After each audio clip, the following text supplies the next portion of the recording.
So let's get started. Bang of the gavel.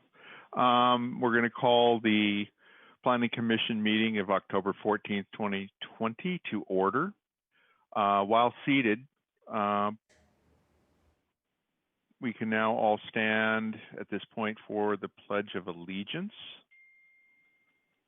And please, others, mute yourself, and I'll go ahead and read it out for everyone.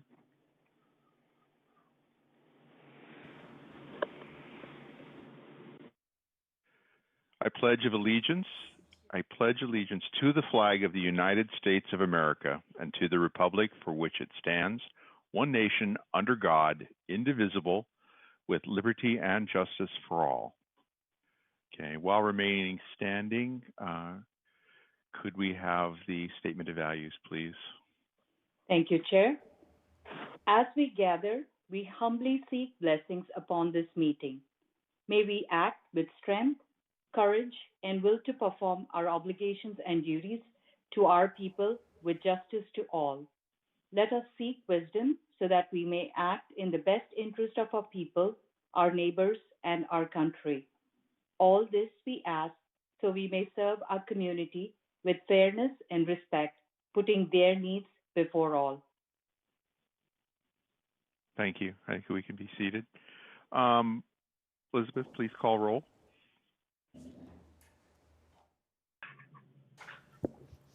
Commissioner Casey? Present. Commissioner Jane? Here. Chair Salame? Here. Commissioner Becker? Here.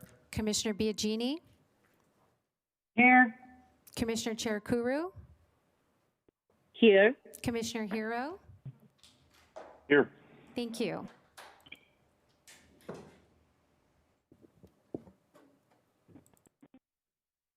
Okay, I believe since this is the study session, we need to go ahead and proceed to the study session. So staff, can you please set up and take over for that? For the Climate Action Plan update.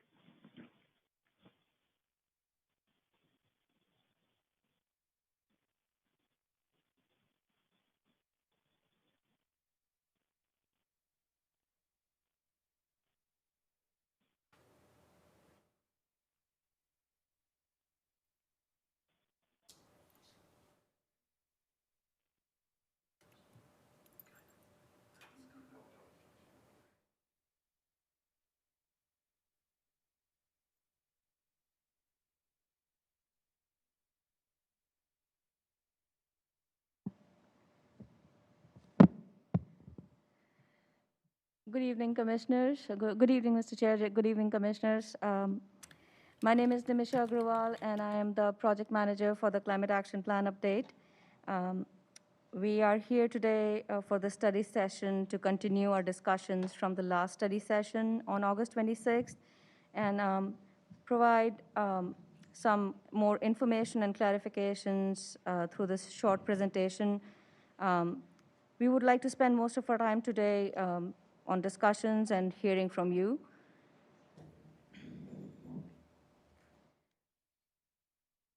Oops.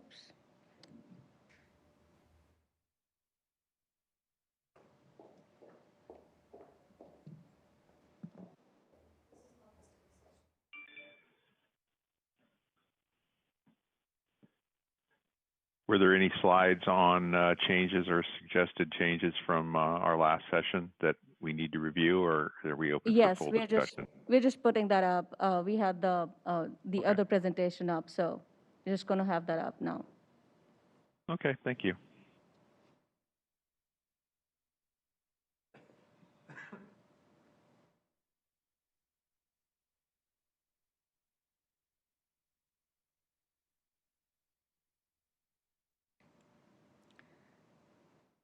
So as I was saying, we presented last time to you with this process that we have done so far. We started out with the city staff interviews, talked to the stakeholders, reviewed the existing activities in the city and the plans, looked at the peer cities and industry best practices, and conducted community engagement. And did a qualitative multi-criteria prioritization analysis and built up an initial action list that was available for you for review. The action list was basically divided into 5 focus areas, but we focused our discussions on the first 2, which is the building and energy and transportation and land use. So we heard you at the Planning Commission last time, and we heard the community and have updated the initial action list based off of that. Today we want to provide more information. We added more info. There was discussions about the focus on data centers, so we have added 2 additional actions in the CAP to this list. The first one related to the backup generators, providing more information and technical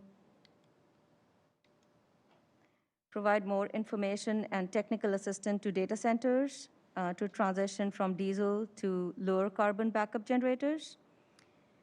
And the second one is to develop an SVP data center working group to identify, implement renewable electricity purchasing options for commercial customers. There were discussions around the REACH codes last time. There were discussions on multiple items that related to the REACH code, so we went back and talked to the city staff involved with that and updated our action list to include recommendations in the REACH codes for meeting the greenhouse gas reduction goals. We had discussions around the target options that we had put forward, and to explain them better, to explain the implications of these alternatives a little bit better, we have conducted a quantitative impact analysis of the proposed actions just to identify what's needed to meet the goal.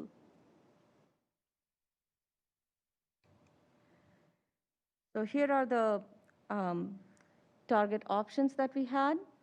The first one is to have the cap target align with SB 32, which is really the emission reduction targets, 40% below baseline levels by 2030 and 80% by 2050.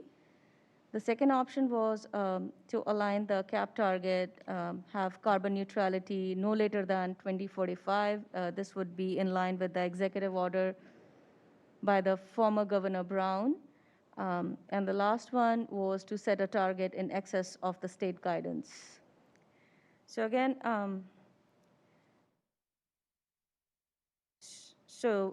we conducted the quantitative analysis on these proposed actions. So really, I want to state that our recommended option is the second one, which is the carbon neutrality no later than 2045. In itself, it is pretty aspirational. At the same time, it aligns with our current policies in place, and therefore it is likely achievable. For this next slides with the quantitative analysis, I would hand it over to Walker from our consulting team to explain these analysis to you. Yeah, thanks, Namisha, and good evening, commissioners. Again, I'm Walker Wells. I'm with Ramey Associates. My colleague, Sammy Taylor, is also on the Zoom. And Sammy did most of the work in going through these scenarios. So based on the input that we got last time, which was an interest in exploring a target that would be sort of more aggressive or sooner than these 2 state standards of either 2050, 80% by 2050, which is really aligned with the Paris Agreement, or full carbon neutrality by 2045. That's sort of a combination of the executive order that Namisha mentioned, as well as the state SB 100 that also sets that is the deadline date for carbon-free energy, carbon-free electricity. So we went through 3 scenarios, and I just want to share these with you, partly to just provoke the conversation we hope to have. So first scenario is based on continuing what we've characterized as the current pace of local climate action through 2045. And So this means your SVP is following on their current integrated resources plan. You're implementing the bicycle master plan, the pedestrian plan, implementing the SVP EV blueprint, implementing the urban water management plan. The current incentives stay in place, and sort of current level of market activity continues. So everything is sort of current policy, market-driven, incentivized. And so what this shows is that we end up with about a 25% reduction from our adjusted business as usual. So we, in other words, are 75% not there in terms of achieving that goal. And so if we go to scenario 2, so basically just going with the flow and the current pace of things does not get us really anywhere near achieving this carbon neutrality no later than 2045.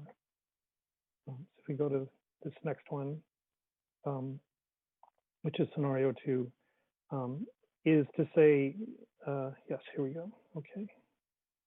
I think I want to go backwards one. I think we're on number 2. Yes. Okay. So the main difference here on scenario 2 is things become regulated. So we're basically would mandate that all new buildings are all electric, all existing buildings are mandated to be retrofit to be all electric, and all cars are electric. And then to bring in a dose of reason, we just assume that 85% would actually be in compliance. So we're not assuming 100% of buildings, 100% of cars. So we use an 85% number. And then we assume that half of the vehicle miles traveled by 2045 would be shifted away from single occupant vehicles and towards bike, ped, and transit. So there would need to be some significant investments in those facilities, public rights of way, encouraging non-vehicular use. And so taking this more really regulatory mandatory approach, we're able to get to an 83% reduction in emissions from adjusted business as usual. And so if you remember on the first one, it was about a 25% reduction with kind of just going with the flow. And then this is saying to really have a chance of meeting that goal, we need to be looking at regulatory measures. And then the third scenario, we can go to the next slide. Ask this question, well, that you asked us, well, what are the implications of picking a date certain that's sooner than either of the two that the state had put forward? So we said, well, let's look at 2035, 15 years from now. And we said, well, what happens here? And so there's the first outcome is if SVP continues with their current IRP and their current pace of shifting towards carbon-free energy, they're not all the way there yet by 2035. They need to be all the way there by 2045, but they're not all the way there by 2035. And so if we're just looking at where they're likely to be in 2035, combined with these other measures, we end up with a 46% reduction in 2035. And so we accelerate the date, but we don't, and we'd be accelerating retrofits of existing buildings, accelerating everything we could do to get people to buy electric cars, but we wouldn't really have the 100% carbon-free energy to power those buildings or cars. So the result is a 46% reduction. So there's a much bigger gap that's created by sliding the date forward. And then similar to what we talked about in scenario 2, if SVP could accelerate their carbon-free energy up to 2035, which is a big if, and we have folks in the room to help us talk about that, then we end up at basically the same place, 83%. But it really is contingent upon, sort of hinges upon what SVP is able to provide in their IRP, and and that's a process that they lead, and I imagine there are many considerations that would need to be brought to bear. So that's the big picture. We're happy to go into a little more detail, but I think just for moving along on the presentation, I think Namisha, I'm going to hand it back to you. Is that correct? Yeah, thank you, Walker.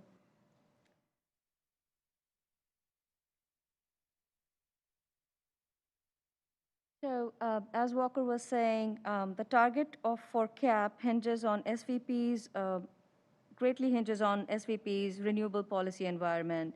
We heavily rely on the SVP's IRP to align the target for CAP.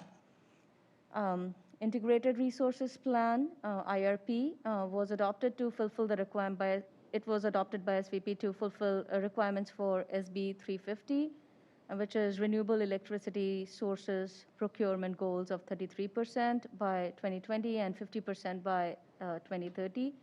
However, with the recent passing of the SB 100, SVP's modeling assumed a target of 60% renewable procurement by 2030. Also want to say that Silicon Valley's IRP, it was adopted by the City Council on November 27, 2018, and it was finalized in early 2019.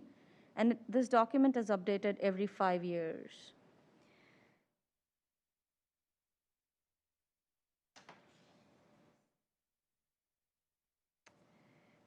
Another document that CAP would rely on is the REACH codes, which is currently in the draft status. It is not yet approved by Council. The recommendation in the REACH codes is electric preferred and not mandating a gas ban, and it does not apply to the building additions and alterations. We have listed the EV charging station requirements that are proposed in the REACH code that's going to go to Council. So for the new housing projects over 20 units, it proposes a 25% of the total parking spaces to be level 2 ready and 75% to be level 1 ready. There is exception to the affordable housing projects requiring 25% of the total parking spaces level 1 ready and only 3% level 2 ready.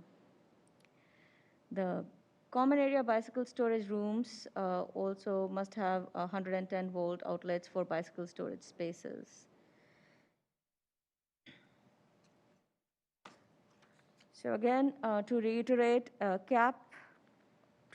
what we have said so far in the presentation, CAP would need to be built on the policy decisions that have been made, already been made and are already in place to get us a working document that can be utilized to reach the target. Going 100% renewable before the state target would risk grid reliability. And the goal to provide 100% carbon neutral electricity to all customers sooner than state mandate is something that can be explored in the next integrated resources plan by SVP, and then it could be integrated into the CAP. To provide you a little bit of update on the public engagement, we have the surveys number 2 ready to go, hopefully next week. The questions that we have included in that survey are, so we ask 2 sets of questions for each sector. The first one are more personal actions as to what the citizens and the community is willing to do. And the second set of questions are more related to what the community wants the city to prioritize. So with that brings us to the conclusion of this presentation. And John and I are here. We have Ann Hatcher from SVP here to answer any questions that you may have. We also have the consulting team and Michelle Templeton, the sustainability manager, here to answer any questions that may come up today. Thank you.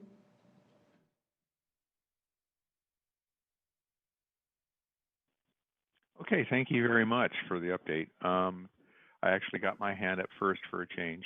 One of the things I was noticing in the presentations is the idea of a reduction in vehicle miles traveled. That's great. I think if we could find ways to actually eliminate vehicle miles traveled, that would actually be much better than reducing it.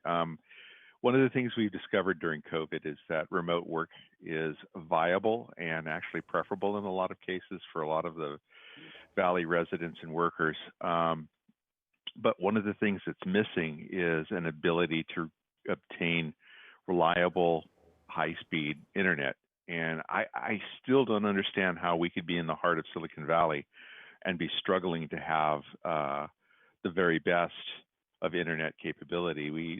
Most places don't even have fiber or any other high-speed internet option, let alone reliable options. Perhaps the city could be partnered with some of the providers, Comcast or other AT&T or others, to help them accelerate their ability to get some of these higher speed internet solutions into the into the Valley residents, so that remote work was even more of an appeal, thus eliminating the need to drive into the office at least a couple days, maybe more a week. So it's my suggestion that, I know it's not a direct part of this investigation, but it's a corollary piece that is missing in order to help us really achieve that reduced travel by eliminating the travel completely. You don't need a bus if you don't go to work at all. You just roll out of bed, go into your office, and you're at work. I think, part of that's one thing, but the other thing I've noticed is I'm very tightly monitoring what's happening in the EV world. Almost all of the major car players now have EV offerings in multiple different areas, so all the way from SUVs up to sedans and commuter vehicles. This is going to be kind of the future. So for us to be ready for that really means we have to have a lot more public charging, a lot more access to charging in general, so that when people are out and about, they can feel comfortable that their EV purchase was going to get them from home to where they need to be and back again. That's just another comment. So I'm going to slow down there because I know there's a lot to be said about these things.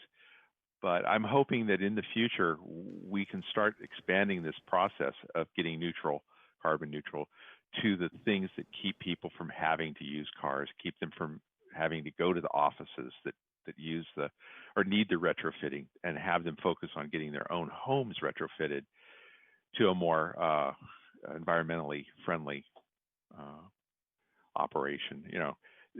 Kind of the last point, we've done so well with Silicon Valley Power with our price points and our cost per kilowatt hour is amazing. It unfortunately has robbed the incentive of a lot of homeowners to look to their own solutions. Solar, battery backup, all of these things are just not cost effective when we're so cheap to be able to just plug in and use whatever we're providing.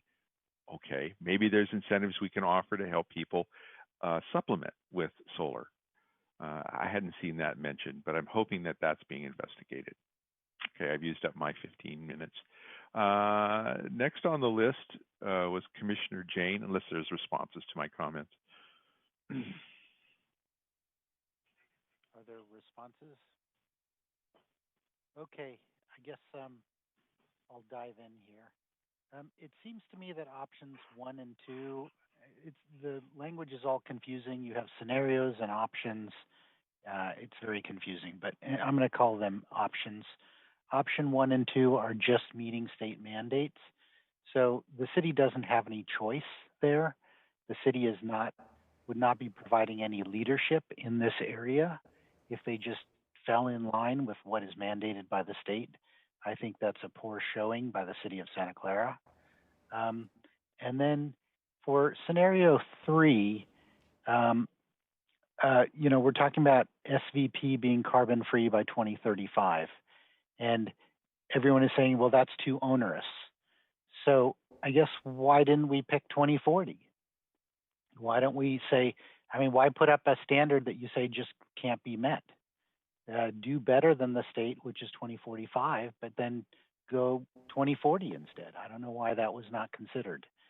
And then, when I look at it and everyone says, oh, well, this is too hard to meet. Well, Palo Alto Utilities already did that 5 years ago.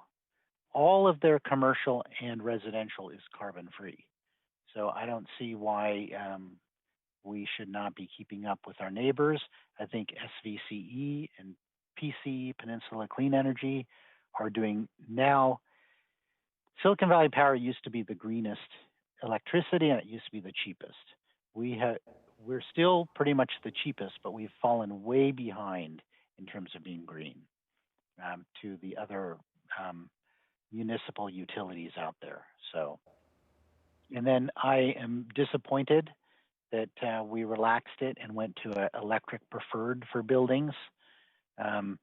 Even East Palo Alto City Council unanimously approved an all-electric reach code for buildings. I don't see why Santa Clara can't do that. Then the other thing is for the EV charging, I'm pleased to see that there's a 75 and 25% EV charging, but only for EV ready. There's no installed charger requirement. And I know many plans that were agreed to by developers had 6% installed chargers and an additional 9% EV ready. And I'm kind of disappointed that we're going backwards from what we've already had a number of developers agree to in the city of Santa Clara. And then finally, in the common bicycle storage with the outlets, I think that the way that that's written or worded means that there would be a single outlet plug for every bicycle spot. That may be a little too onerous. I think that not that many of the bicycles will be electric, and it might be something that if we make the standard too strict, people won't comply or they'll be pushback. I think it should be a more reasonable approach there. But I'm very pleased to see the 110 outlets in bicycle charging rooms.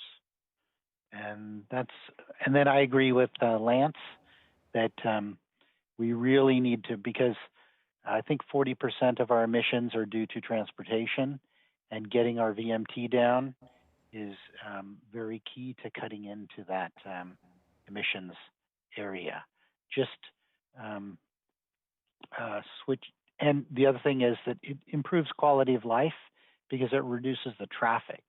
So not only does it reduce air pollution and asthma and smoke and all of that, but it also reduces the amount of traffic. So there's a double benefit there. Thank you. Okay, thank you, Commissioner Jane. I believe the next one was Commissioner Chair Kuro. Thank you, Chair. So I have a couple of first clarifying questions before I go into my real questions. Are we asking to comment today on the other 3 of the 5 focus areas? Because I don't think we looked at those 3 in detail like we did buildings and energy and transportation and land use. I don't think we addressed materials and consumption, natural systems and water resources, and community resilience and well-being. So that's a question to staff. Are we today just talking about the reach codes and the cap, options? So we wanted to focus our discussions today about the target, and then also talk about the 5 focus areas, the action list. It was provided to the commissioners with the packet. We wanted to keep the discussions focused on the first 2, the transportation and land use and building and energy, just because they are more related to the Planning Commission's purview. And in the interest of time, the time we have, we wanted to have more discussions on that. And maybe if Planning Commission has comments on the other 3, they can share it via email or other written comments. So we won't be coming back to Planning Commission with the other 3 topics or understanding the other 3 focus areas? So that information was included in the packet. We are not going to do a separate session for the 3 topics, but yeah, if you have any comments, we're happy to go over them, or you can provide them as written comments. Okay. Second question, you did include from our last feedback the data center and the reach code. So are you saying that it's already in and is in action, or is that also part of our discussions? Because I only see reach codes and target setting in the slides. There's no mention on the data centers. On the slide number 3, I believe, or the slide number 4. I'm sorry, the presentation is not working here. Okay, there you go. So going back to here, what we said was that we updated the initial action list to include these 2 additional actions related to the data centers. And we also updated to include more actions from the reach codes into that initial action list. And that updated list was provided as an attachment to the packet. Okay, so it's basically confirmed that, all of the focus areas for data centers is already in the action plan. Yes. And today we are just, okay, that's helpful. So now I'll dive deeper, and I do agree with Commissioner Jane. We can do better, and it was also my thought, why didn't we choose 2040 as an interim? Not that, you could do a number of permutations, combinations. So I generally get, where you've gone with 2045 and 2035. But I do think we can do better. To Commissioner Chair Lance earlier comment on telecommute becoming a little more of a goal and a strategy to reduce our greenhouse gas emissions and thereby our transportation demand. There's discussions both ways. We are sensing a little more of, yes, it's doable, but there's also the other of evaluating how companies really are looking at their policies and the cut the commute pledge that the region is looking at. So there's a lot of variables there. I do see that it's still in the works to come to a conclusion of whether telecommute will be real or not. So that's my 2 cents. I do want to talk a little more on the IRP. The slide indicates that SVP is not looking at 2045, or it's not in their horizon yet. Their IRP today looks at only up until 2030. Is that correct? I will have an answer to that. Ann Archer from SVP is here with us, so she is going to respond to that. Thank you. This is Ann Hatcher, Assistant Director of Electric Utility. So the IRP's planning horizon is 20 years, so it includes 2030.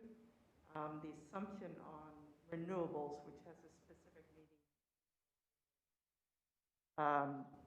the last state target was for 2030, but we haven't continued beyond that.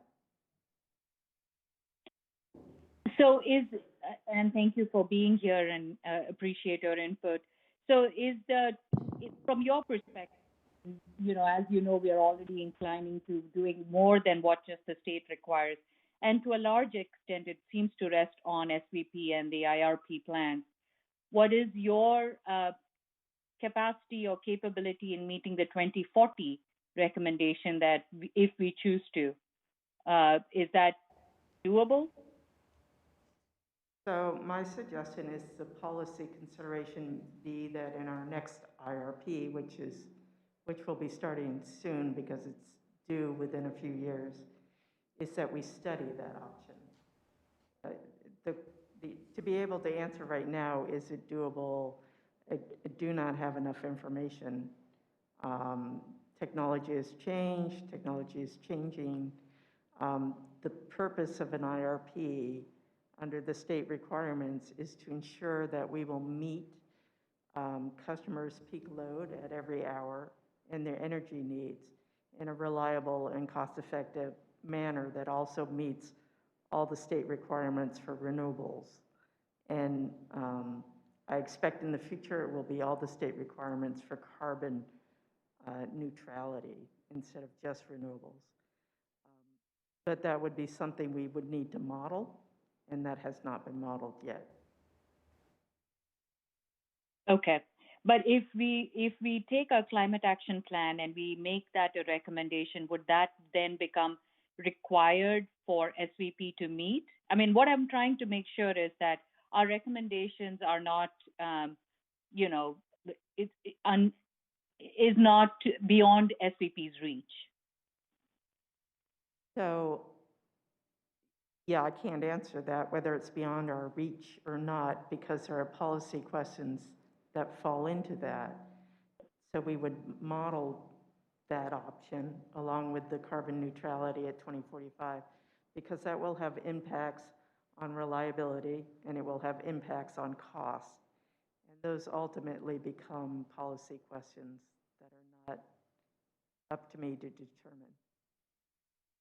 And when you say cost, would that translate very remotely to that the cost for the customer could potentially go up? Yes, it would undoubtedly go up. Okay, so I did want to highlight that as also a factor in making our recommendations for this discussion. Thank you, Anne. I appreciate that, and I'll yield the chair.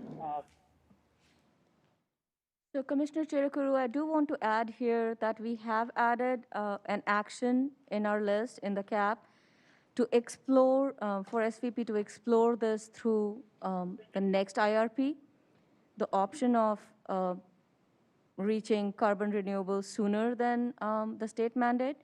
But like Ann said, right now we cannot say that it would be by this year, but it's something that can be explored through the IRP and then incorporated into the CAP, because our current CAP will be built to 2030. Even though we are looking at a long-term goal, and there will be an opportunity for a CAP update at that time.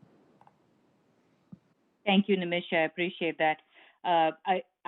What I sense from your statement is that it's subject to further discussions on what that year threshold is going to be. While I understand the action plan, I don't think there's an actual year set in that action. Am I correct?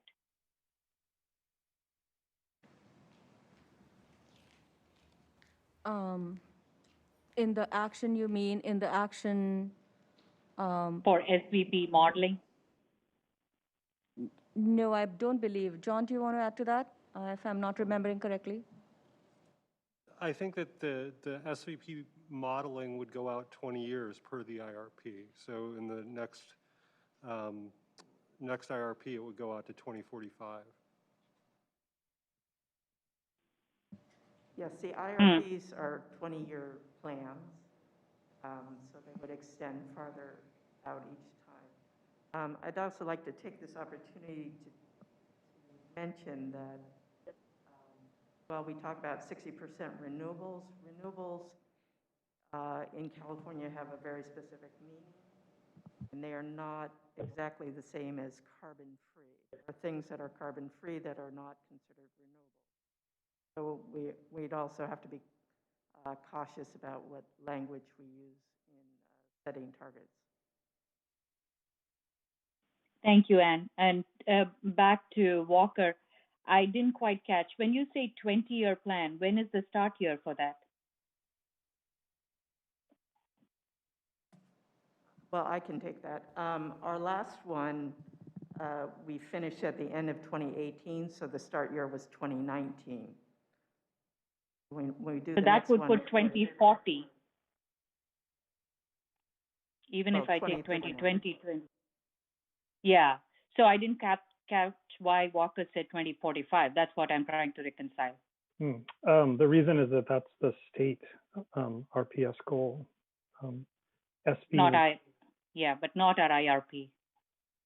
Right. I mean, SB 100 says that and Anne makes a very important point here, the difference between renewable energy and carbon-free energy. So carbon-free could be big hydro, it could be nuclear, it could be renewable gas, if that's seen as being acceptable. But I mean, what we do know is that all the electricity in the state of California needs to be 100% carbon-free by 2045.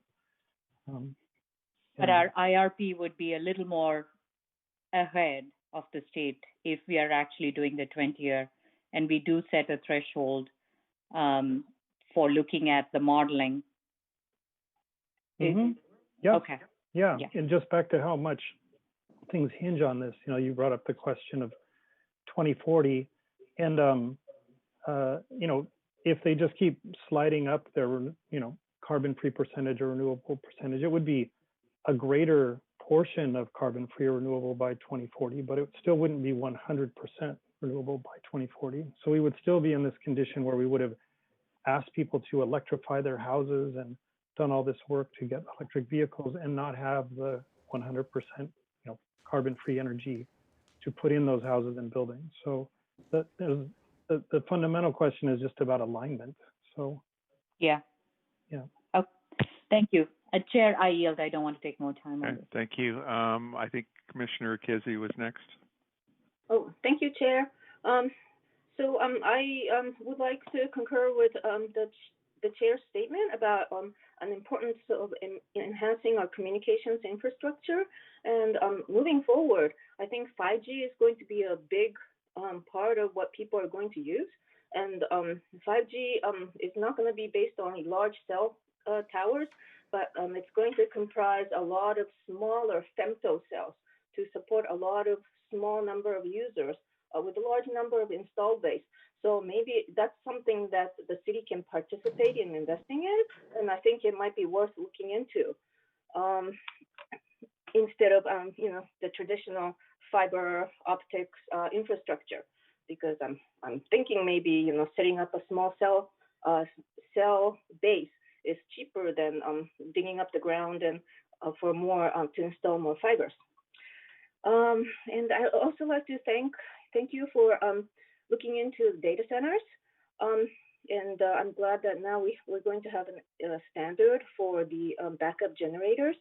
I also mentioned about PUC, the efficiency of the data centers themselves at the last study session. And I was wondering if that's something that's been looked into. Can you tell me quickly? In other words, setting a benchmark for PUC moving forward. So, if somebody wants to set up a data center, then they need to hit certain PUC levels and keep up with our benchmarks and roadmap, technology roadmap. I can just share a little bit of what we have learned from speaking with several of the data center operators, which is that they are well aware that their, energy costs, electricity costs is their main cost center. And so on the technology side, they seem to be quite on top of things in terms of efficiency and upgrading equipment. The issue that came up for them was, again, the access to renewable energy at the levels that their customers are asking for. Okay, all right. And so this also gets into the degree to which SVP can continue their incentives and outreach to that particular sector, and or give them the option to get 100%, renewables like you can in Santa Clara for residential. That may actually be an option. I think Ann can let us know if that's the case. Okay, understood. Thank you. And the last question. So between the last session and this session, the governor announced a new rule about all the vehicles have to be EV starting in 2035. So has that been incorporated into the models that you're using? No, because we don't quite know what it means. What we do know is that there is the EV action plan that SVP has put out, and that gives us some numbers. Sammy is the one who kind of put these in there, but Sammy, is it 50 or 60,000 cars that are assumed by 2035? May have. Yes. So based on the EV blueprint that SVP put together, I think we assumed 50,000 EVs by 2030, and that's why you can see on the lines that there's such a significant, there's a really significant rate of adoption at the beginning at which it tapers off towards the end in order to meet those stated goals from that plan. So what percentage of cars are we talking about in maybe 2035 and 2040 then?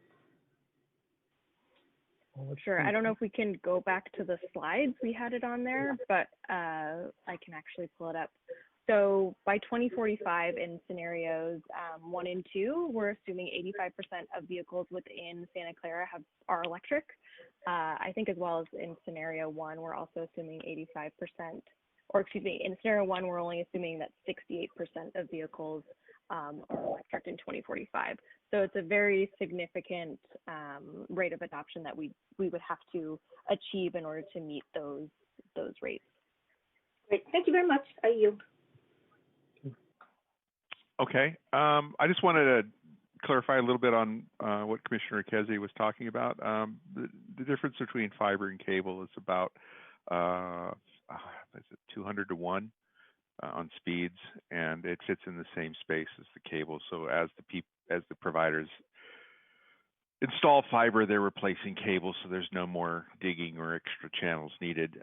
Hopefully we can see some of that coming. I know that's for a lot of other cities is working really well. The other thing is, next in line would be Commissioner Becker. Thank you, Chair. So I agree with Chair Slame and, frankly, Commissioner Jane as well about telecommuting.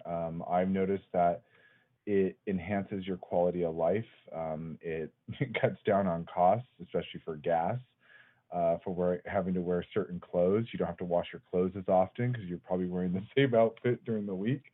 I mean, it really helps a lot. And what I've noticed is, so my company has pulled us back into the office, and I've noticed that between working at home and working in the office, I spend more money, 1, and 2, I've noticed that time-wise, I have 2 extra hours of the day. If I get off at 3:30, I'm automatically off at 3:30.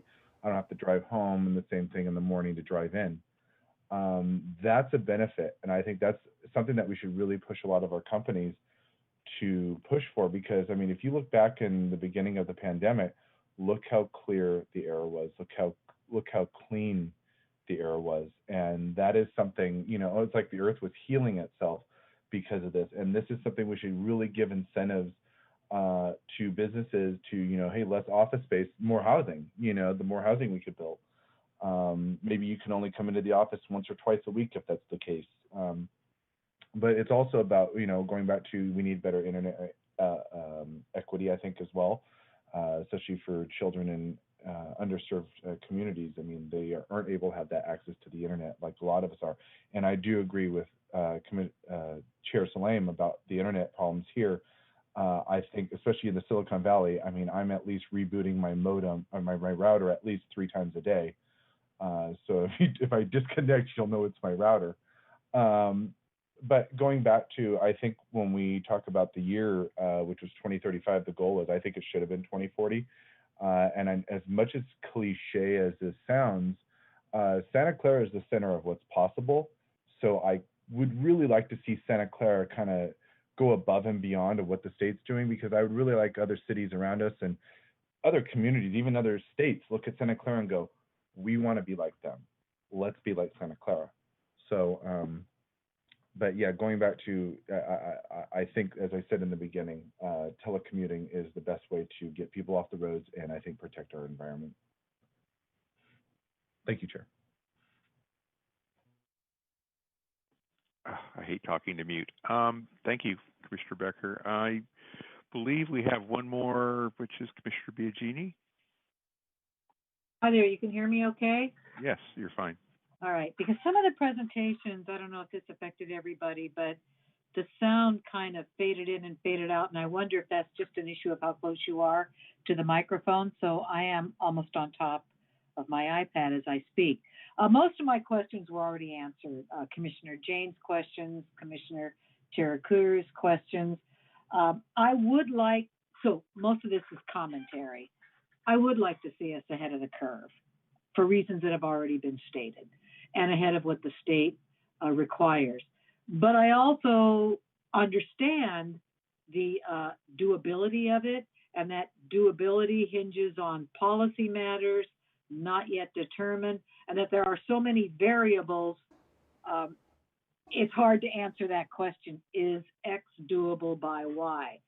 But in general, I'll just put it this way. I'd like to see us ahead of the curve because I think Santa Clara has somewhat of a history of being ahead of the curve, and I'd like to see us there too.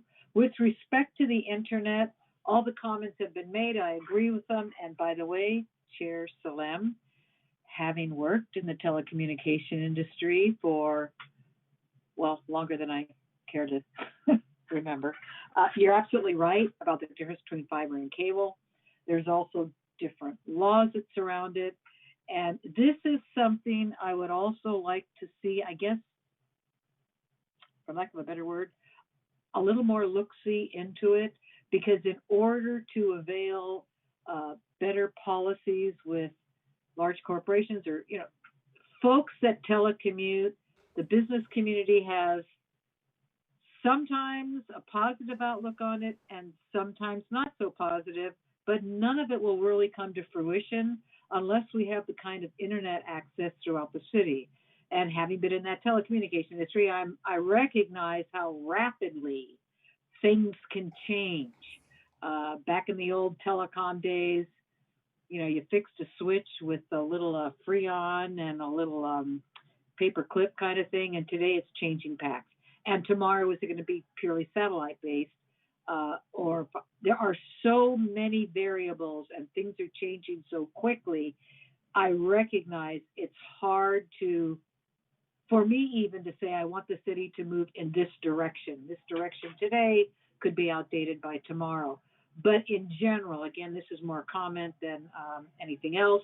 I think that is the key piece, is the ability for what today we call internet access, that we are a little ahead of the curve on what that looks like. Doesn't necessarily fall into the specifics that we're talking about today, but it's what I consider kind of the elephant in the room. If you don't have that in place in a way that works and works well across the city, you may not be able to achieve some of the other things you're looking to achieve. And in the end, it becomes much easier to meet some of the green things that we're talking about when we have that ability. So that's all. Those are my comments, and I yield.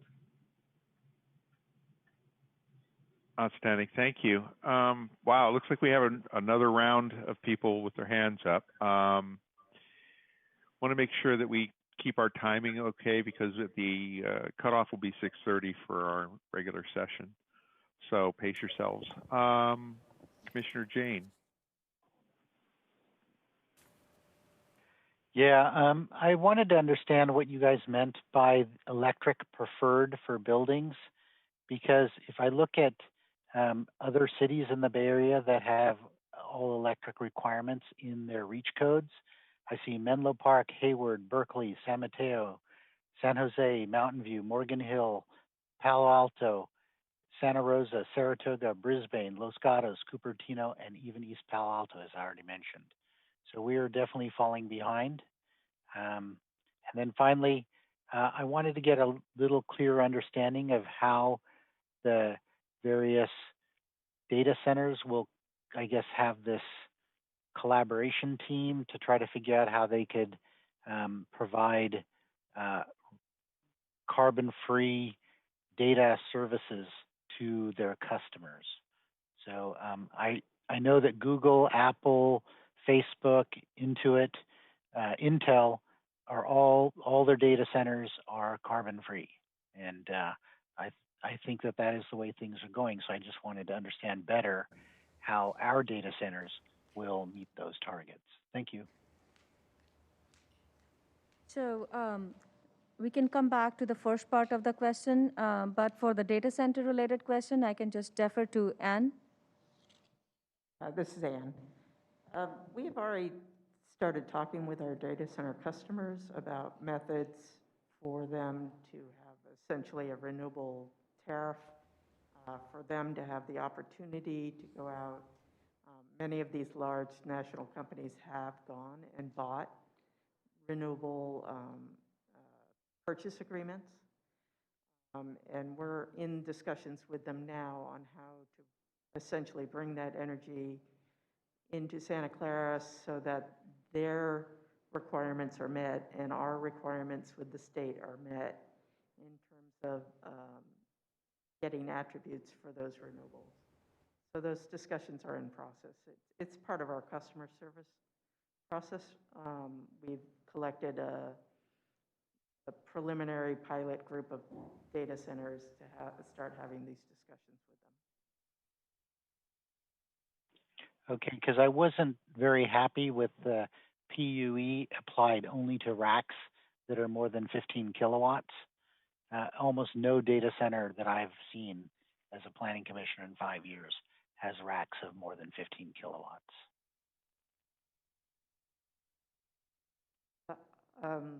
On a personal opinion, I don't think PEUs are exactly the best efficiency measure for data centers. They are all very aware their energy use is their primary cost. And they're all very aware that they need to be as efficient as possible. They do, however, differ in the type of business model and the service they provide. And as such, they will end up with different rack loads and different configurations, different loading.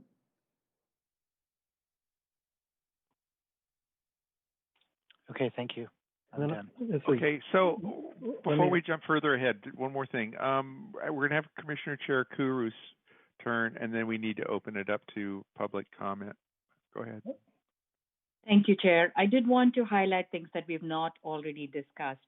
So just putting it out there, the county is also looking at their climate action plan, but some of the stressors that we haven't yet so far addressed is sea level rise, any flooding related to riverines or any other dams that we may have that may impact our city. We're very close to Sunnyvale, which is close to marsh waters. There's also the extreme heat that we are experiencing, and it's going to exaggerate and aggravate more so in the next few years. And there's a new index that the Public Health Department has also put out, and it's called the Social Vulnerability Index. So I'd highly suggest staff to look at it. It is in the process of being developed, but it also looks at the the telecommunication, the infrastructure, but also the economic consequences of all of these decisions that we are progressing towards. So just putting out there to look at the social vulnerability index by Public Health County, and to also consider the economic consequences of all our decisions, because that has a huge implication coming forth. So just those 3 points, and then I'll yield, Chair.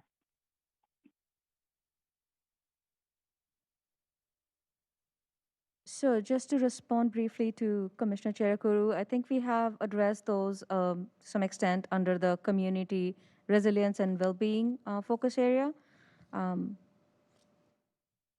And also to go back to Commissioner Jane's earlier question, the first part of the question about the EV preferred, I think it's part of the separate process, which is the REACH codes. And it's not like something that we can modify or provide like more, take more actions on under the cap. John, do you want to add to that? Or Walker, do you want to add to that?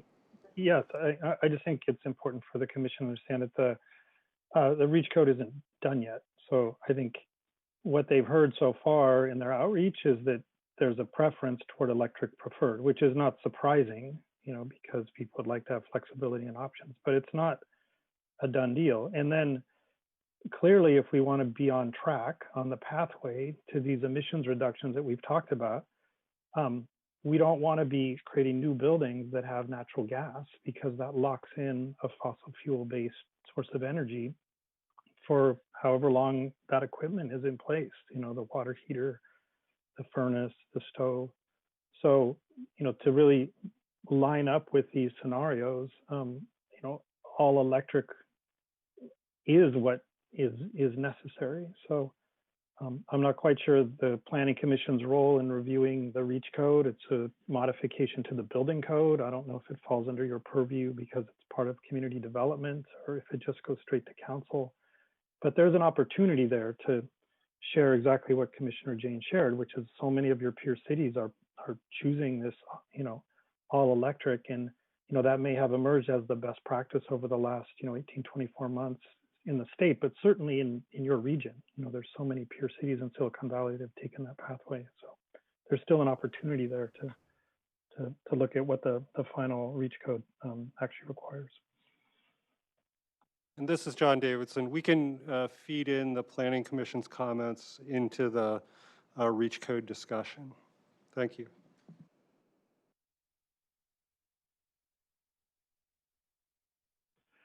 Okay, well, that was great. Let's go ahead and, Elizabeth, can we open it up to public comment if there's any waiting? We have one comment on e-comment. I will read it. It's from Janelle London. This is to urge you to include a CAP goal to reduce annual gasoline sales in Santa Clara. Gasoline is the biggest source of carbon emissions, and every gallon of gasoline burned translates directly into 20 pounds of CO2 in the atmosphere. Counting EVs or estimating VMT is a poor proxy for transportation emissions. Menlo Park adopted a goal of cutting gasoline sales 10% a year from a 2018 baseline. Santa Clara should do the same. And that's the end of the comment.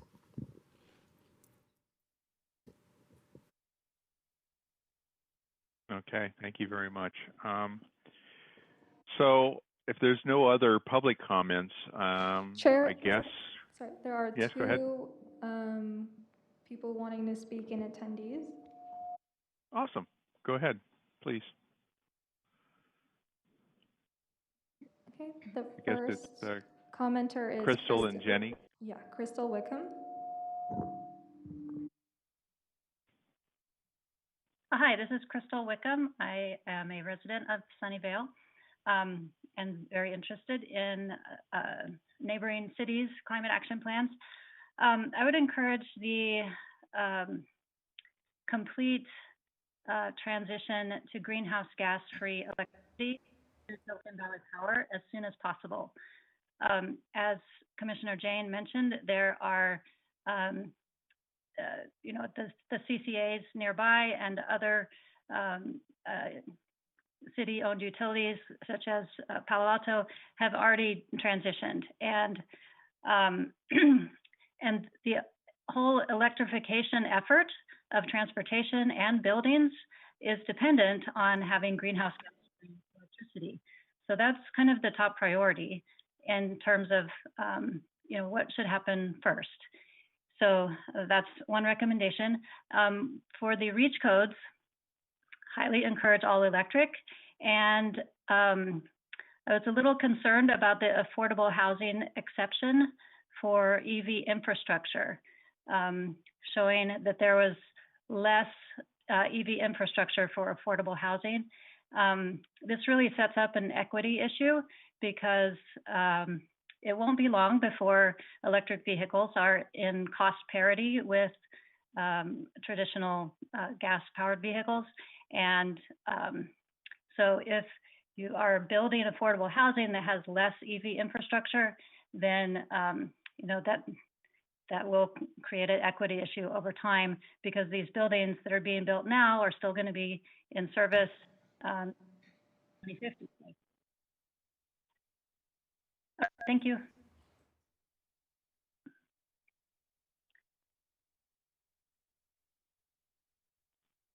Thank you. Jenny, I guess, is next. Hi, I'm Jenny Green, and I'm a volunteer with Mothers Out Front Silicon Valley. We're an organization of mothers and grandmothers who are working to preserve a livable climate for our children. And we have about 1,900 members across the South Bay. And I'm here just to say that we strongly support the City of Santa Clara adopting a strong all-electric REACH code with robust EV charging requirements.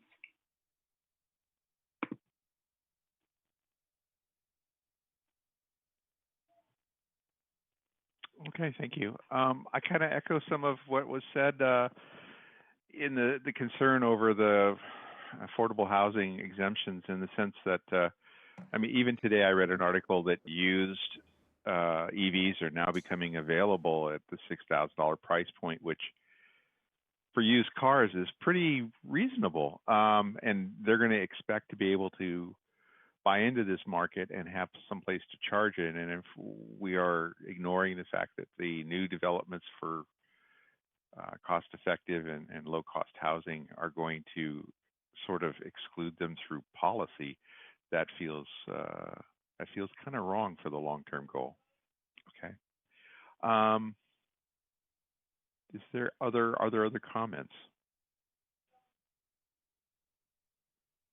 No, there are no other comments.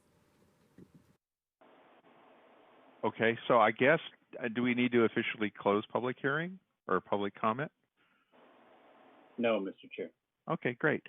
So if there's any last really important comment that a commissioner would like to make, now's the time. Otherwise, I think we could use a little bit of a break before we start our full session at 6:30.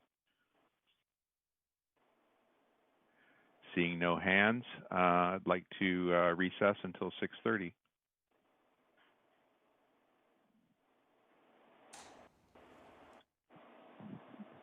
Thank you, Chair. Yeah, but definitely thank you to the presentation. Yeah. The content was wonderful and very topical and very on point. Thank you all. And want to commend staff for keeping us informed of all the scenarios. So thank you, staff and consultant and all the team who were there. Excellent. I echo that sentiment.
Okay. Welcome back. We are in the regular meeting for Planning Commission. We're going to do the declaration of commission procedures. Secretary Chair Kuru, please.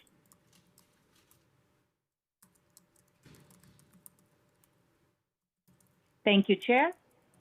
The public hearings are conducted by the Chair in accordance with the following procedures. The Chair of the Commission directs all activity during the hearing. All comments shall be addressed to the Commission. Any item on this agenda may be continued to a subsequent hearing. Applicants will be allocated up to 10 minutes to present and justify proposals following staff presentation of the item.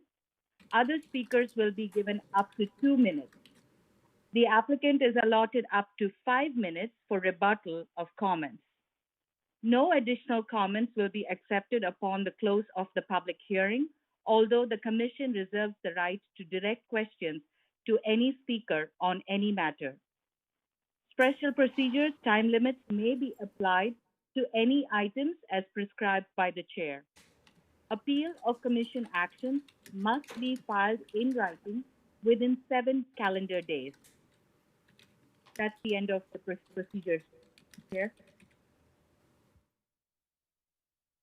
Thank you. I'll go ahead and read the other section, which is copies of the current agenda and staff reports for each of the items on the agenda are available from the Planning Division office on the Friday afternoon preceding the meeting and available online, of course. Copy of the agenda packet is located on the table near the entrance to the council chamber for those that are there. It says point to the location. I don't think that's going to help. Continuances and exceptions. This part of the meeting allows for applicants, members of the public, or other interested parties to request an item be continued without hearing, withdrawn, or taken out of order. Are there any request applicants, the public, or the commission for a continuance or exception to any of the items on tonight's agenda? No, Chair, there are none. Okay. Hearing none, we can, we have a full commission, so we don't have to talk about the 7-member rule. Consent calendar. We will now move to the consent calendar. Secretary Chair Kuru, could you please proceed to read that section?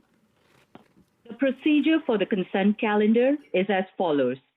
Consent calendar items may be enacted, approved, or adopted by one motion unless requested to be removed by anyone for discussion or explanation. If any member of the Planning Commission, staff, applicant, or member of public wishes to comment on a consent calendar item or would like the item to be heard on the regular agenda, please make this request now. The consent calendar items today are the Planning Commission meeting minutes of May 27, 2020 meeting. Okay, the procedure for the consent calendar is as follows. Consent calendar items may be enacted, approved, or adopted by one motion unless requested to be removed by anyone for discussion or explanation. If any member of the Planning Commission staff or the applicant or a member of the public wishes to comment on a consent calendar item or would like the item to be heard on a regular agenda as a regular agenda item, make this request now. Items listed on the consent calendar with associated file numbers constitute public hearing items. Is there any request to discuss the meeting minutes? Chair, I had my hand up, but. Oh, yeah, doing two things at once. I'm sorry. Commissioner Jane. Yeah, I would like to pull the only item on the consent calendar. That would be the meeting. All right. Well, then let's go ahead and proceed to that item. Since that will move us into the regular meeting agenda. Okay. Yeah. So, you know, I really like the fact that we have some description of who spoke and what was said at the meetings. It really allows us to refresh our memories. One thing that I thought was notably missing in here was that this meeting went and recessed at 9 p.m., which means it was a long meeting on item number 2, the action on a development area plan for phase 2. And most of the discussion focused around the reduction of parking. And there's no description of that discussion here. And then also just how the project size expanded, and the explanation was that, well, some area was taken from another phase and added to this phase. So I just wanted to explain that took up the bulk of the meeting, and it's not reflected here in the minutes.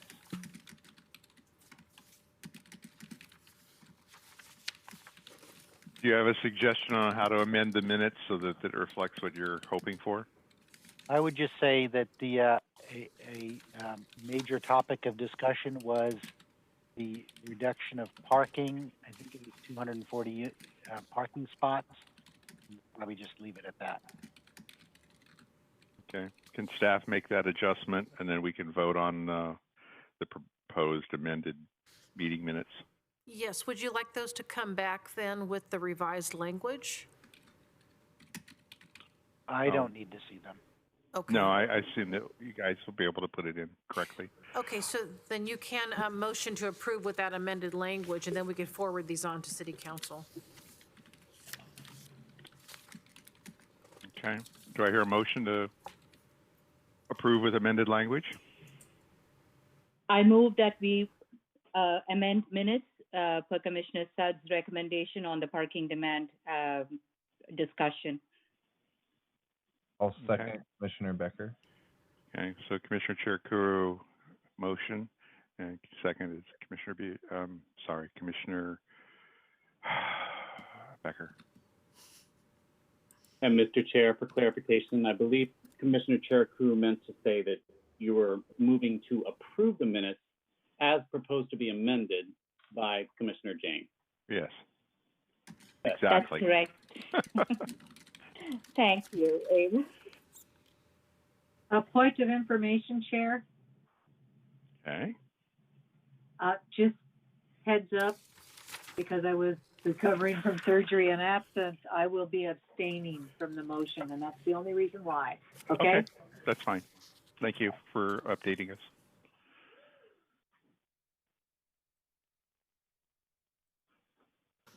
Okay, we will take a vote. Commissioner Akazi? Aye.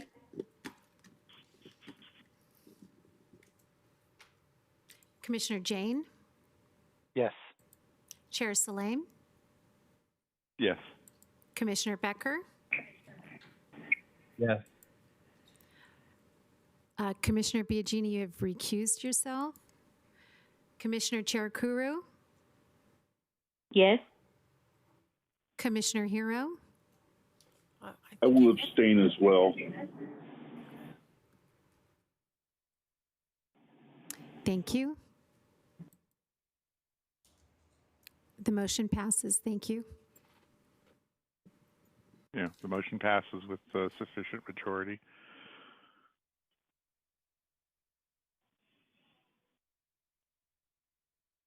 Okay, I guess we can move on to public presentations.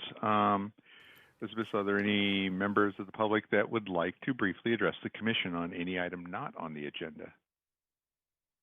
No, we do not have anyone here. Thank you. Awesome, thank you. We can move on to public hearing. Let me read off.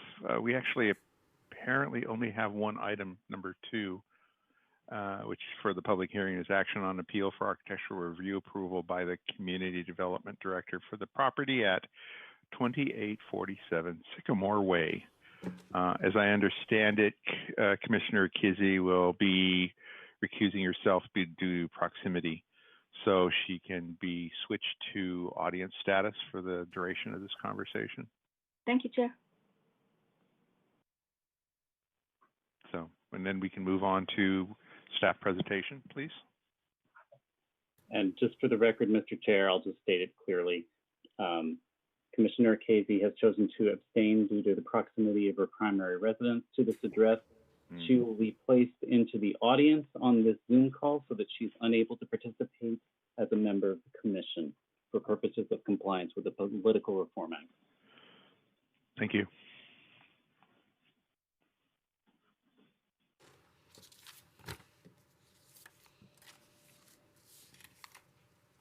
Good evening, commissioners again. This is Nimisha Agrawal again, project manager for this project. So the item before you is an appeal for the architectural review approval by the Community Development Director for the property located at 2847 Sycamore Way. The approved project is a 499 square foot, 4th bedroom addition to the front and also to the foyer, a 48 square feet covered porch, and a 71 square foot garage addition, and also a change in the orientation of the garage. This addition to the existing home is resulting in a 2,777 square foot, 4-bedroom, 3.5 bath, 2-story residence with a 466 square foot garage. The existing site, so the existing lot is 7,405 square feet with a zoning designation of single-family residential, R1-6L. It is currently occupied by a 2-story house. The existing house is 2,278 square foot. It's a 3-bedroom, 3.5 bath house with 2 bedrooms on the first floor and 1 bedroom on the second floor. It has a existing 395 square foot garage with a non-conforming depth of 17 feet 8 inches. This is a street view of the property. So the house in the middle is the 2-story house in the middle is the property in question. And we can also see the 2 adjacent houses in this picture. Here is the aerial view. The property marked with red is the property in question, 2847 Sycamore Way. Here are the existing floor plans. So as I mentioned, the existing house is a 3-bedroom, 3.5 bath residence. And here highlighted is the garage showing the non-conforming depth of 17 feet 8 inches. I would also like to state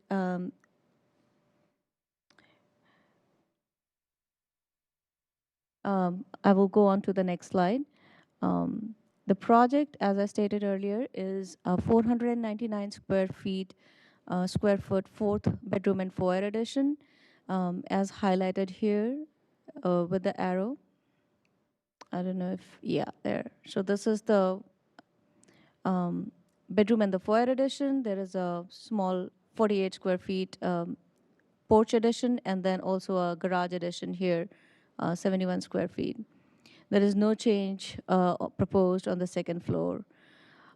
The other arrows here shown are, so it has an existing front setback of, the main house has the existing front setback of about 52 feet. And on the garage side, it's about 25 feet 5 inches. With the addition, that is extends about 19 feet on the main house. The front setback would be approximately 33 feet.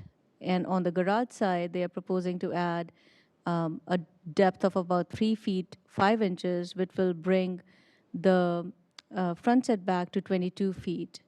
And this exceeds the requirement of 20 feet front setback in the R1-6L zoning district. Here are the proposed plans, again showing so they are proposing to add a bedroom, and this is the closet, and this is the bedroom, and then they are adding to the garage here and adding a covered porch here. Nimisha? Yeah. If you can go back to the previous slide, I don't think the commissioners can see your pointer. So if you can visually describe what you were trying to show them. Oh, okay. Or verbally describe. Right. So I was going back to the slide describing the project, so what I was pointing out was, as it has been pointed out in red here, the 499 square feet addition is the addition to the bedroom and the foyer. Um, the second addition, 48 square feet, is really the porch addition to the in the middle, and then to the rightmost is the 71 square feet addition to the garage. And I was explaining the front setbacks that with the addition, 19-foot addition to the bedroom, to the main house to the left, and the 3-foot, 5-inch addition to the garage, it still exceeds the front setback requirements of 20 feet in the R1-6L zoning district. Here are the proposed floor plans, which show the bedroom addition with a closet, and then also the garage addition to the right, and the porch addition in the middle. These are the elevations. So as you can see, the addition to the front is in line with the existing house. It does not, it is the eaves, the eaves of the addition are in line with the eaves of the existing house.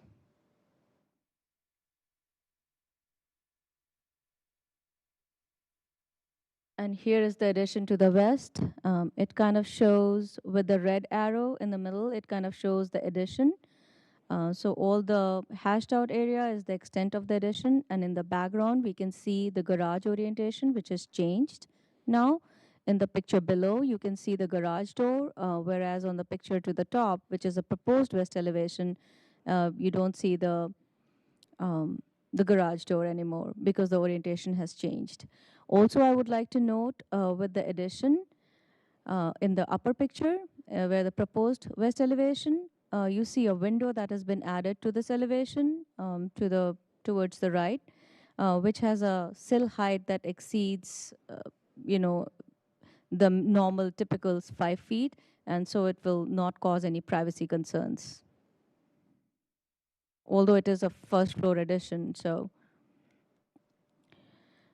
this project was approved by staff and with the community development director's approval. Kind of sort of explaining here the reason for approval. With the recent amendment to the chapter 18.76 by council, it allows the 4th bedroom addition approval without a hearing, and therefore this project was approved by the community development director. As for the zoning conformance, the proposed project conforms to the lot coverage requirements of maximum 40%, and with this addition, the house would have a lot coverage of 39%. It also meets the front setback requirements which should be at least 20 feet. So it exceeds that at 22 feet on the garage side and approximately 33 feet towards the main house. The proposal adds 3 feet 5 inches to the existing substandard depth of the garage, 17 feet 8 inches, bringing it to conformance, which is the conforming depth of the garage is 20 feet. So it brings it to conformance. Also to add, the 466 square foot new garage is less than 600 square feet, which is the maximum permissible for an accessory building in the R1-6L zoning district.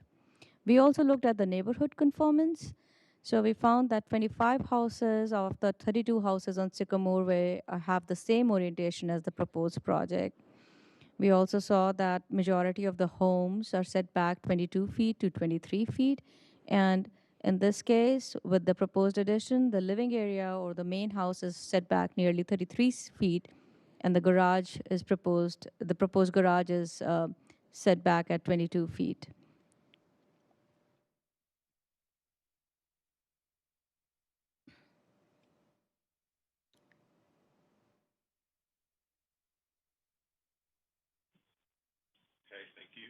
I assume that was the full Sorry, presentation? I was trying to find my slides in there. A little bit of history on the project. This original house was built in 1960 as a 4-bedroom, 1-story house, and a second story was added in 1965, which predates our current zoning code. A building application was received and approved for interior remodel in December of 2017, and it converted it to a 3-bedroom, 3.5-bath house. A previous application was received for home expansion, in addition, to change the orientation of the garage on June 8th, 2018, and was considered by the Architecture Committee.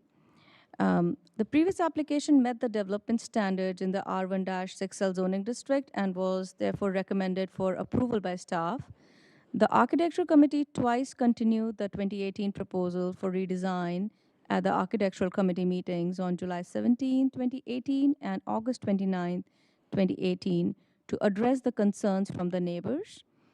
The final design would have allowed for a 451 square foot home expansion and a 49 square foot garage expansion with no porch addition was proposed at the time. This application was finally denied at the Architectural Committee meeting on September 19, 2018. This current application, which is a new planning application, was received on May 21st, 2020, and the Community Development Director, with the Community Development Director determination, the project conforms to the zoning code and the design guidelines, and it was approved on August 17th. Given the history of the project, a courtesy notice was sent on August 18th to all properties within 300 feet radius. And we received an appeal on August 21st within the 7 days. And that's what we are here for. Would also like to point out that this neighborhood has had several additions on different houses. I have just highlighted here the recent additions. So the property, Sycamore Way, is kind of sort of in the middle. And then I'm showing here the 3 additions that have been proposed. The one to the far left on the towards the bottom was a full demolition and rebuilt. And the other 2 properties south of Sycamore Way and towards the corner on the right, extreme right, was also substantial additions or like similar scale additions, which were approved and have been constructed. Not the full demo one, but the other 2 have been constructed. So wanted to bring that. So what I wanted to bring with that is that, the neighborhood has had several approvals for reconstruction, and the neighborhood has changed over the time. With that, the staff recommendation for this is to deny the appeal and uphold the Community Development Director's decision of approval of the project. Thank you. That's the conclusion of the presentation.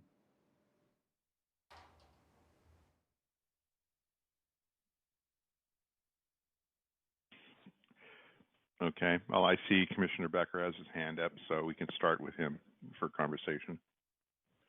So, Chair Saleem, I think you and I were both there as on the ARC when this was before us. I mean, this is like deja vu. And it's coming back again 2 years later, kind of wanting to do, I think, the same thing that they wanted to do 2 years ago. Am I right, Chair Saleem? I'm actually a little worried about the fact that you point that out, so I'm going to turn to Alex, our counsel, and say, given that we were involved in this property during the original reviews, are we allowed to participate in this re-review as a new item? That's my concern too, yes. Thank you, Mr. Chair. The approval in 2018 was for a 451 square foot addition with a 49 square foot garage. The approval in 2020 is a 499 square foot addition with a 71 square foot garage and a 48 square foot porch. This is a different design than what was approved in 2018. Although there's been some confusion, I think, over whether this is a new project or an existing project. some people refer to this as having overturned the 2018 decision. In fact, this is a new application, and both of you are able to participate. It is a new application, and your participation in the prior project does not require you to abstain tonight. Excellent. Good. Good news. Okay. So my basically my question is to staff. Are there the same exact concerns that there were from the neighbors as I mean, this is a very popular street, Sycamore. I mean, we had on the other side, we had the Airbnb. It's a happening street, especially with the neighborhood community. So I'm wondering, is there any input from the neighbors on that? Yeah, the neighbors did appeal this decision, and they have listed their concerns, which are similar to what they were earlier. That this addition is not in conformance with the neighborhood design, and also some privacy concerns and curb appeal concerns, which staff does not agree with. So was staff, though, able to accommodate any of their concerns or any of their issue with it? No, so we did look at when the application came in, we did review it and then asked the applicant to reduce the addition towards the garage side a little bit, because it was coming out further, so that they had a 20 feet front setback, as I remember, and we asked them to scale it back a little bit so that it is in line with the majority of the houses, like how they are set. However, I may point out that it did even that previous application, or like the original application that was submitted, did meet the zoning conformance, but we looked it under the design guidelines element and asked them to scale it back. So we did work with the applicant to kind of modify that. Also, the difference in this application versus the previous application in 2018 is that they did not have a porch in the earlier application, and with this application, the addition of the porch seems more appealing to the design. And Okay, so would you say that this is more harmonious than it was in 2018? Yes, the earlier addition came out further on the main house side also. This addition comes out about 19 feet. The earlier addition came out, as far as I can remember, I think it was about 24 feet. So it is not coming out as much. The reason being, they had earlier proposed an additional bathroom, which they are not proposing now. And that's why the reduced extension. Okay, so that by harmonious meaning, is the neighbors that you spoke to about that, are they satisfied? No, they are not satisfied, and that's why they wanted to file the appeal to this decision after they received the notice of approval. Okay, thank you. Yeah, if memory serves, the original design had not really a porch, but a patio front, enclosed area in the front, and that was really kind of out of character for the neighborhood. But a patio seems, or a porch entry seems a little bit more appropriate.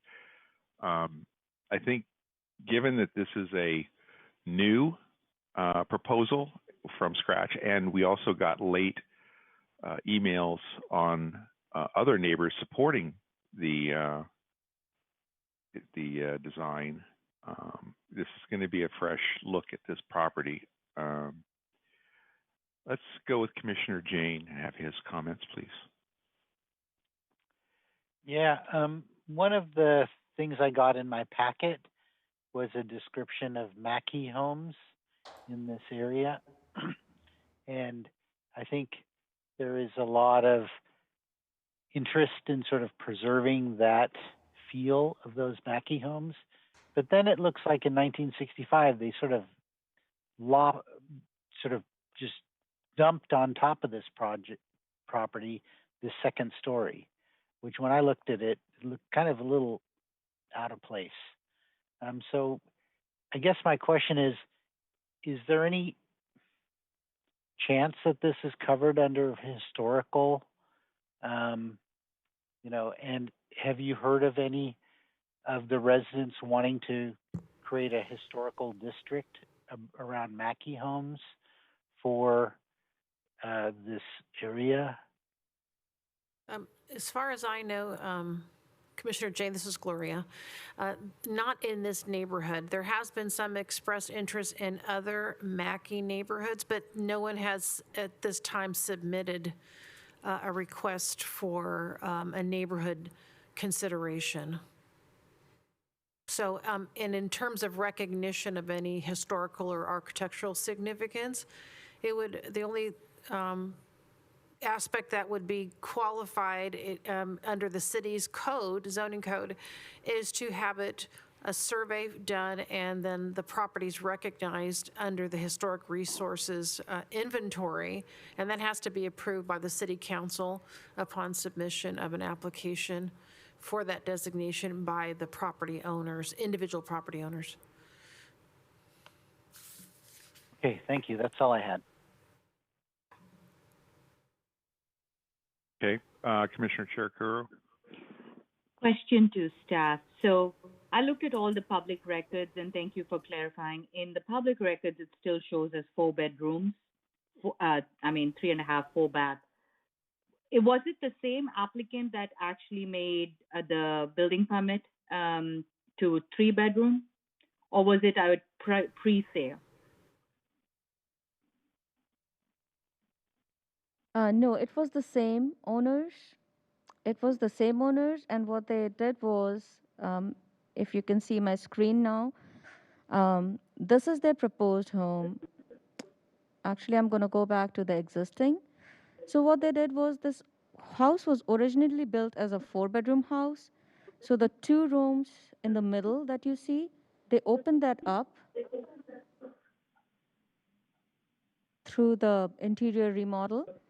And converted it from actually a 5-bedroom to a 3-bedroom house. But, people, it was their choice. So this was not considered, this would be considered a 3-bedroom house now. And we have building approvals to confirm the same. Does that answer your question? Yes, I just wanted to track the history. If it was the same applicant that went from an original 5-bedroom, you're right, I looked at the history on the recording. So it went from a 5 to a 4 to a 3, and now we are coming back with the 4. Am I tracking the history? If I may correct, it went from 5 to 3, and then, or it was originally built as a 4-bedroom house. They added the 2nd story, so it became a 5-bedroom house. With the interior changes, it became a 3-bedroom house then in 2017, and now they are proposing a 4th-bedroom addition. Got it. Thank you, staff. That's all. I yield, Chair. Okay, are there other commissioners that want to comment on this before we open it to public? Okay, not seeing any. I think we need to open it for public input. I think we have to go to the appellants. Yes, we'll have presentations by the appellant and then the property owner, each having 10 minutes. Yes. So I'm sorry, I skipped completely over that. That's okay. That's okay. Go ahead. All right. So can we just have a moment to load the presentation for the appellants? Sure.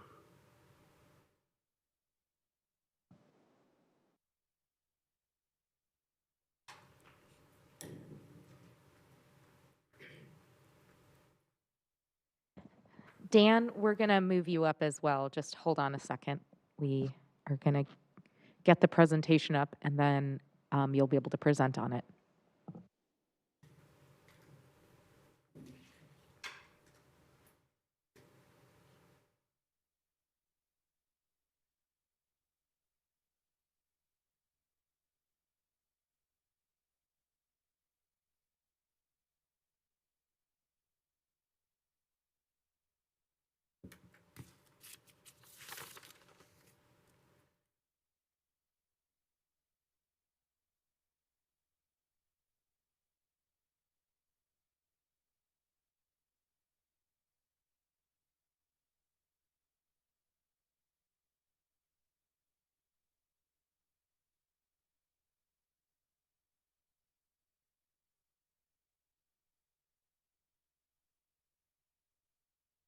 I believe Dan Smith, you're a panelist now. And so if you unmute yourself, you'll be able to give your presentation and we'll start the timer. And Dan is a appellant and he can mention the other people who might be speaking with him.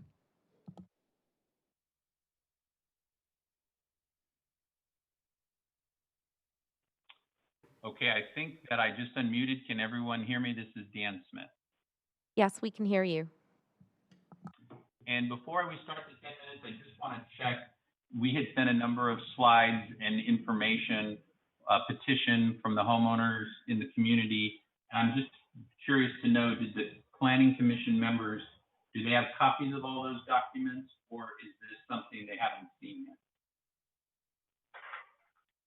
I do have a copy, thank you. Yes, okay. Commissioners were provided with all the information that was sent to the Planning Commission.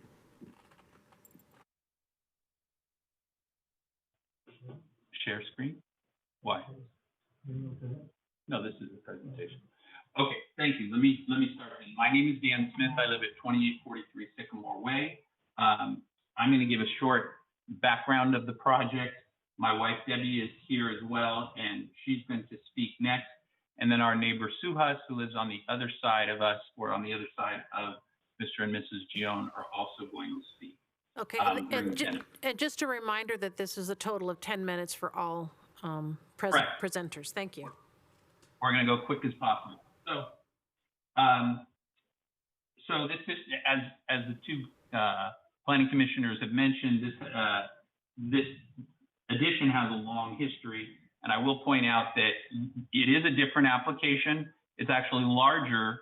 The garage, at least on our parts, going out longer and farther than it was in the ones that was disapproved by the architectural committee. So I agree it's different, but it's actually bigger than the one that was disapproved. But the history is important because you know, we've already gone through 3 lengthy meetings on this, and the architectural committee found after these meetings that this addition, which blocks the open space and open design of the neighborhood, is not compatible with the City of Santa Clara single-family home guidelines. That was a decision made, and I understand this is a bigger addition, so it's actually not exactly the same, but it's actually larger than the one that was found to be not compatible with the neighborhood, and it has the exact same features.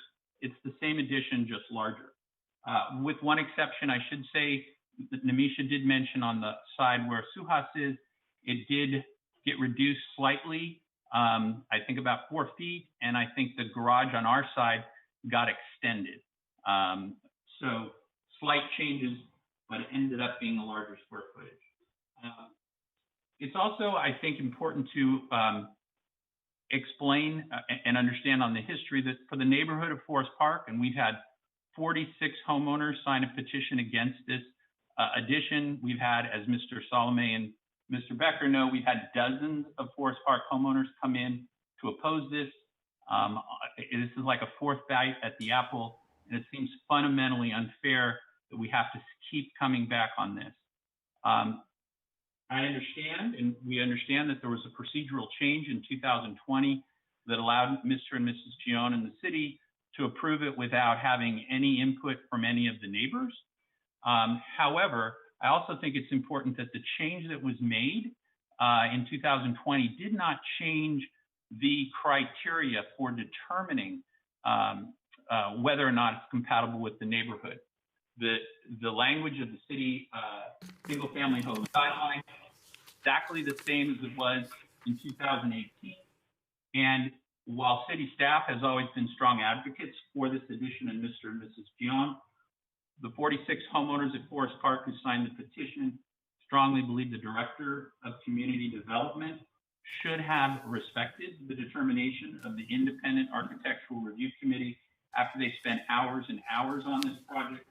And he should have also denied the reapplication, again, on the same grounds that was found by the independent and impartial committee, that it was not compatible with the neighborhood. And with that, I'll turn it over to my wife, Debbie. Thank you.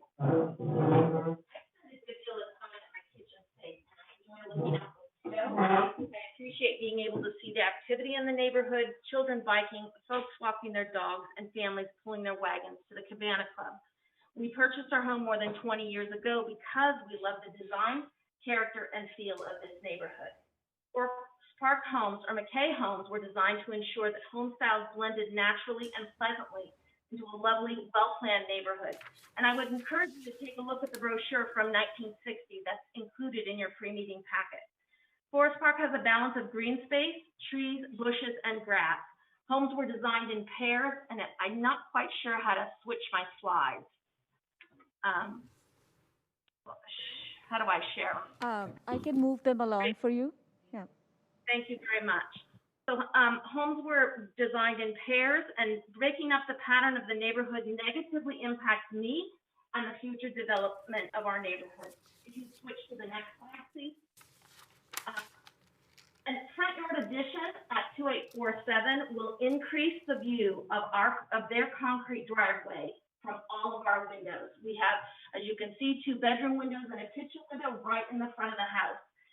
It will give us an increased view of their garage wall, an increased view of their garage roof, an increased view of cars parked in their driveway, and increased noise in our front bedrooms from car traffic in their driveway. We're going to have decreased sunlight in our living spaces, decreased view of the neighborhood, decreased view of the sky, and decreased green space. If you could go back to the other slide, please. 100% of this proposed addition is in the front of the house. And as a result, we're going to be boxed in. This is not an issue about shadows on our home. It's about the range of open view angles from our kitchen and bedroom windows.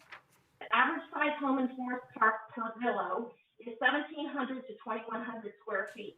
The Young's existing home is already above the average in the neighborhood. This proposal will put them at 20 to 79 square feet. Most of the homeowners in Forest Park have added in the backyard or they have added up, and that's indicated by the red dots on this map. Of the few that have added in the front, no one, not even homes on Bancroft Way, have exceeded the existing plane that affords open space. This is the key architectural feature of our neighborhood. This is what maintains the harmonious design of Forest Park. 0 people have broken this design pattern. This front yard proposal sets a precedent for additions that are inconsistent with original neighborhood design. Please review the petition that was signed by 46 neighbors who oppose this project. A front yard addition at 2847 will negatively affect the value of our home and the quality of our life. Our neighbor from 2853 Sycamore. Hi, this is Suhas. Do you want to put my slides in the? Hello? Yes, we're working on it. Thank you so much. Elizabeth, thank you for pausing the time.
I can share from my side if it's okay.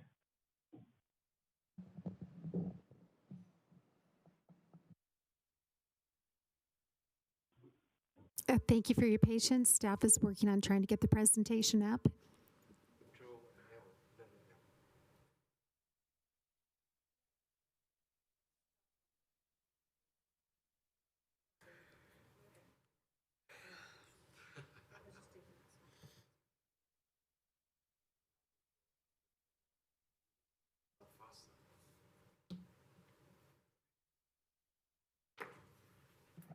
Thank you so much for pulling this up. I just want to start by saying that I moved into 2853 Sycamore Way around 5 years back in 2015. And the reason why I bought this house in this neighborhood is because of the large roads, large front yards, and a uniformity in the design. And each and every house, if you see from the aerial view, it's as if it is designed to be in that place. And I paid a premium for it. I paid pretty heavy premium to be in this neighborhood. Can you please check on the next slide? So if you, I've tried to in this area you try to draw a line where each of the houses front wall ends, and if you can see that everybody's front wall is actually aligned. So with this home change of 2847 bringing out, it is going to change the uniformity. It's going to upset the aesthetics of the design of the homes on the street. And I'll talk about how it affects my personal 2853 Sycamore Way. Can you go to the next slide? Thank you. We bought this house largely for the curb appeal and because it has a very big front yard and it feels very open. But if you see the next slide, how it's going to affect. Can you go to the next slide, please? Yeah. So this is the red line. If you can see, this is the red line where it is actually ending with the current proposal, which is 19 feet addition. Though it's 19 feet addition, and from my front wall, which is you can see in the picture, it is going to be around 10 feet. Around 10 feet, 9 to 10 feet addition. And from my front porch, where there's the front porch, and it's around 5 feet.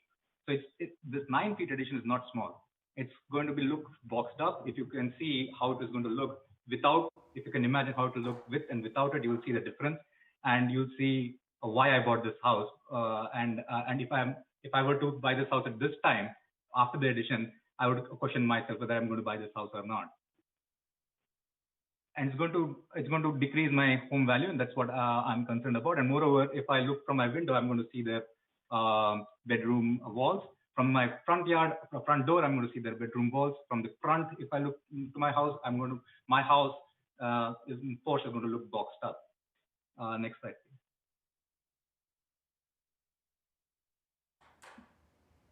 Yeah, so this is going to be my last slide. I just want to finish up by just echoing Dan and Debbie here, saying that approving these changes is going to just pave a way of more such non-uniform changes to come. I think we all agree that this neighborhood has a very uniform way, a uniform design, and we would like to keep it that way. Thank you.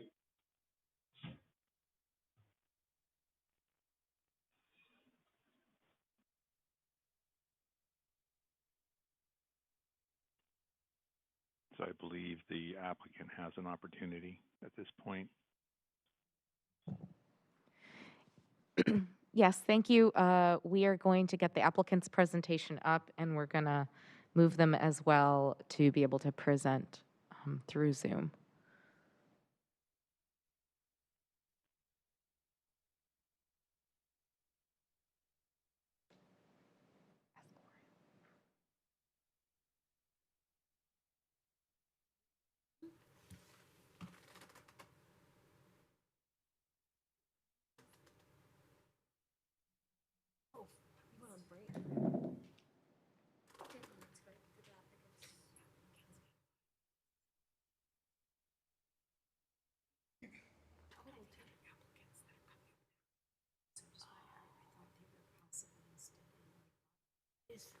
Is this for council? Is this for planning commission? Oh, wait a minute. No, applicant, appellant, 10 minutes. Okay, all right. Yes. Yeah, it's just the rebuttal by each to get 5. Okay, okay. Yeah. Just want to make sure. Okay.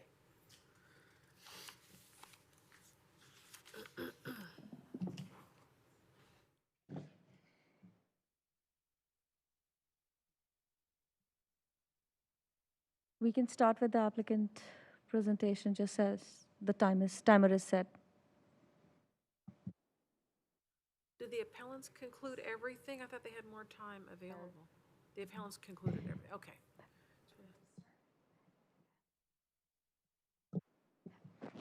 The applicant, is that James Gian? Are you able to speak? We'll start the clock. We have your presentation up. Are you ready, sir? Yes. Hi, my name is Edna John. I'm joined by my parents, James and Linda John, who are the homeowners.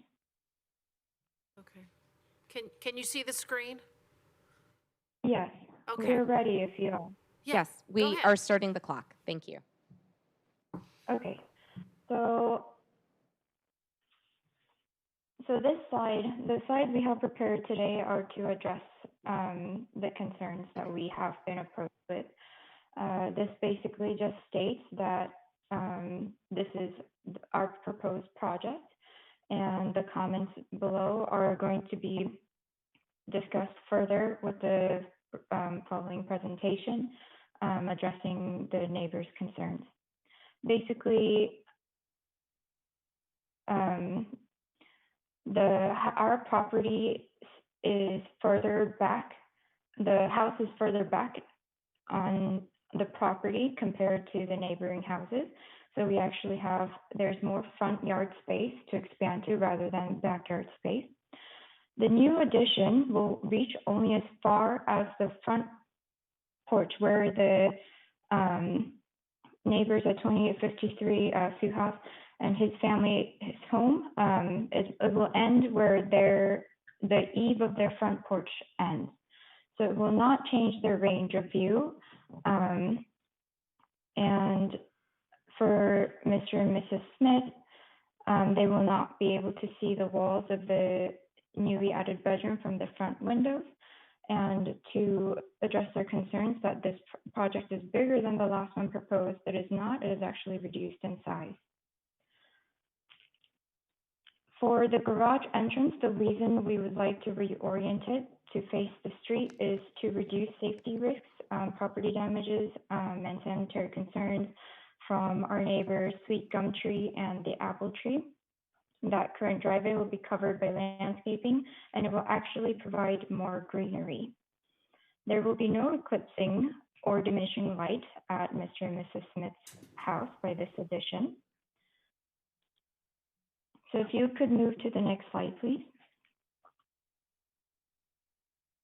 This shows where the house ends on the property compared to our neighbors. It is quite far back on the property than the neighbors. So the proposed extension will reach only as far as line number 4. So that is where the extent of the garage addition will be. And it will in fact not go any farther than this line. And for the bedroom addition on 2853 side, it will only reach out until number 3, the line that says number 3. That's as far as the bedroom will reach. And if you would go to the next slide, please. The reason we'd like to reorient our garage is because of the Sweet Gum Tree on our neighbor's side. My family and I personally have tripped and have fallen and injured ourselves on the pods that fall. And in fact, the root of the tree has gotten bigger to the point that it is lifting up the concrete of the driveway. In addition, it causes a lot of damage to our vehicles. In addition to the apple tree, the fruit from the apple tree falls on our driveway and it begins to rot. There are already a lot of birds around that gather and have been leaving numerous droppings on both our cars, our driveway, and on our house. The next slide, we investigated the concern of diminishing light on our neighbor's side, Mr. and Mrs. Smith's house. This shows the shadows at 3:30 and 4:30 p.m., just when the sun is beginning to set. The left one shows the shadows at 3:30. The right one shows the time at 4:30. As you can see, there's no shadow caused by our house, rather it is caused by the gum tree. The next slide shows the shadows at 5:40 p.m. And you can see that by then, our front yard area and the driveway of the house over is already covered by a shadow. And where our garage driveway will be, it will not be causing any extra shadowing. The next slide shows at further times at 6:30 and 7:30 p.m. This just continues to show that the area is already covered by a shadow and that our extension will not be causing any more. The next slide. So we were contacted back in 2018 by Mr. and Mrs.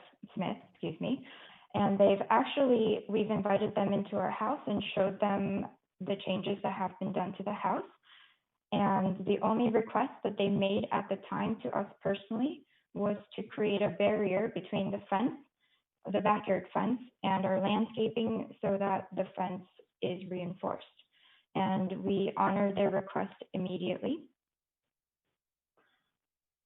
And the next slide shows that there are already several similar models within the community that reflect the projects that we have proposed. So it is not something new. It has already been done. And the final slide, this is the petition used by our neighbors, Mr. and Mrs. Smith. We'd like to point out that there was incorrect information presented to people to receive their signatures.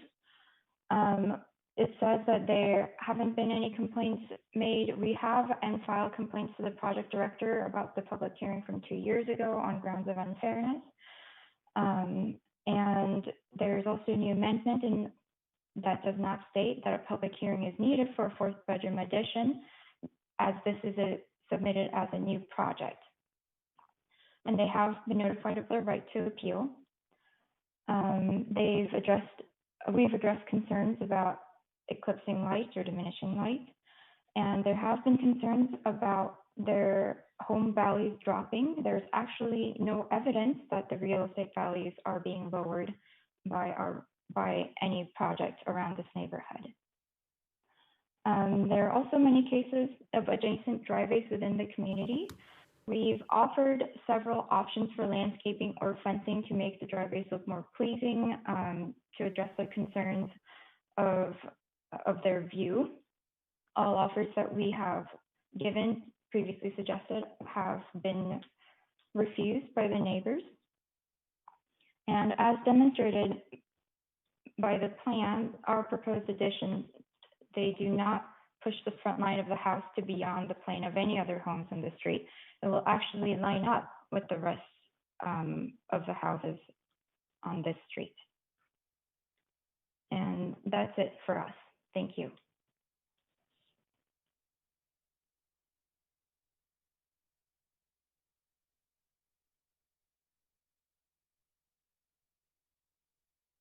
Okay, I'm not as versed in appeal process. Is there a rebuttal against the applicant? I'm sorry, Mr. Chair. In fact, there's public testimony just from any member of the public who wants to speak before you get to the rebuttals.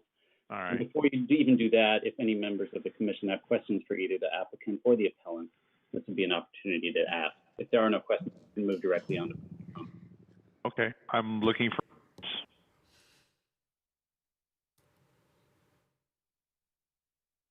Interesting. I'm not seeing any. So we move to the public here, or the public input. If I understood our attorney. Chair Salem, you do have 3 hands raised for the public.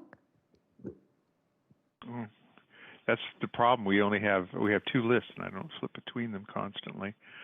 All right. So for public input, let's start with Judith.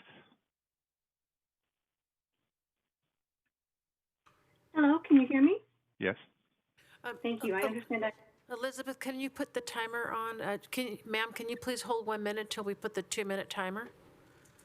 Yes, and can you pull up my materials that I sent, the slides? Hold on a second. Staff's trying to figure that out. Hold on.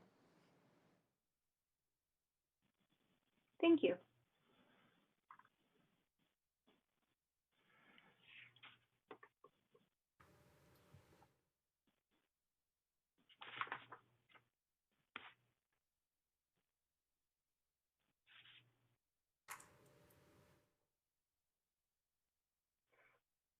practiced for my 2 minutes, so I hope I am successful.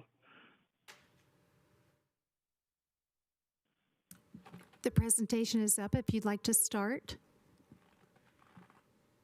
Okay, thank you. You can move to, slide 3.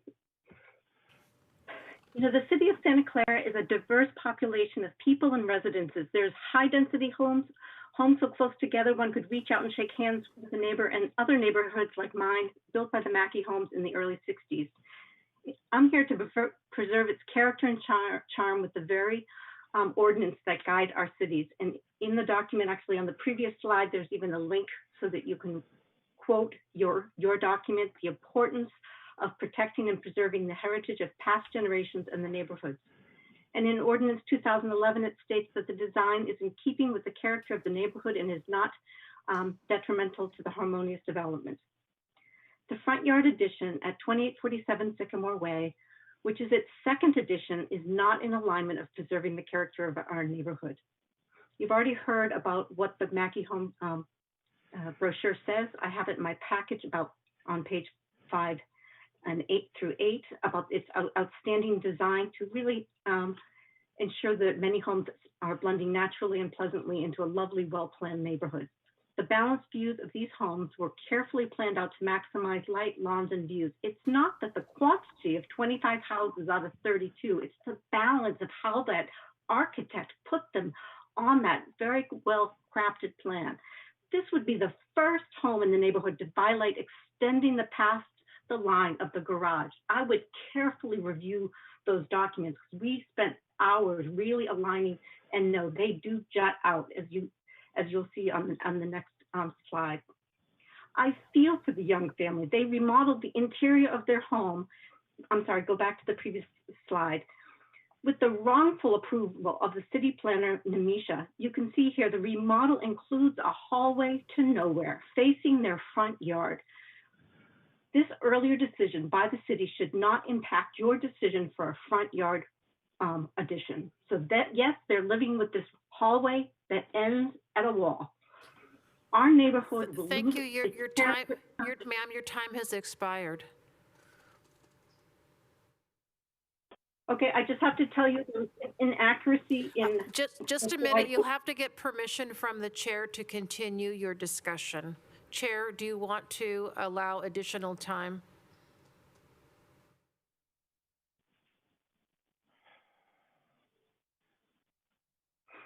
I have to. Chair Saleem, can you hear me? Give me a okay. second. Okay. So I have to flip tabs, panels. Oh my gosh, it's a mess just to get to the voice. Yeah, please allow her another 30 seconds because I think, we can't really cut her off in the thought. Okay? Okay. Thank you.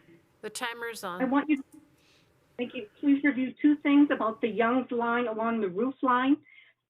That's not quite right because it's really the living space. And also the reference to this porch is actually a built-on, and there's a piano where they're saying that there's a porch in this addition.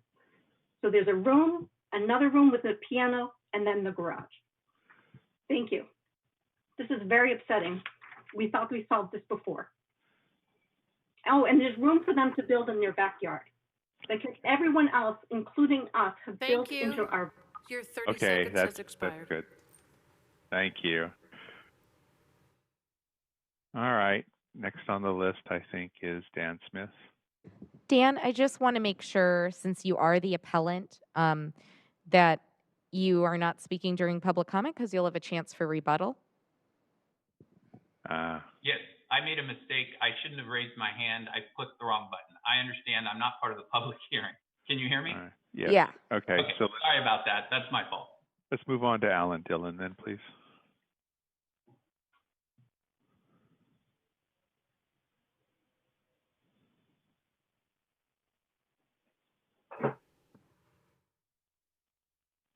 Sorry, we're getting the timer up. And Yeah, then the timer is ready for the next speaker. All right, can you guys hear me? Yes, we can. Okay, I'm Alan Dillon. I live at 2842 Sycamore, right across the street. And I was one of the homes that has done a remodel in 2009. And one of the One of the items that I was told when I was doing my remodel as I pulled the front of my house out was I could not break the plane of my garage, and I did not. So we also have a new home on 518 Bancroft that is a brand new home, has a 3-car garage, and the whole home has been set into its lot size, never breaking the plane of a front garage, 3-car garage. There's also 2 other homes that are similar to the 2847 home, and neither one of those homes also have never pulled the front garage out. So again, the common theme is inside Forest Park. Nobody has been allowed to ever break that front plane, at least since 2019. In 2018, 3 times the City Architectural Commission has denied this proposal, and it was mainly because of the garage being broken. In 2018, the garage came out 2 feet 4, and it was denied. But now the current plan is to bring it out 3 feet 5, an additional 13 inches, and it's now been approved. So I'm wondering why 2 feet 4 has been denied, but now 3 feet 5 has been approved. No home in Forest Park has ever been allowed to break that plane, and even the owners of 2847 have shown pictures, but nobody has ever broken that plane with all of their examples.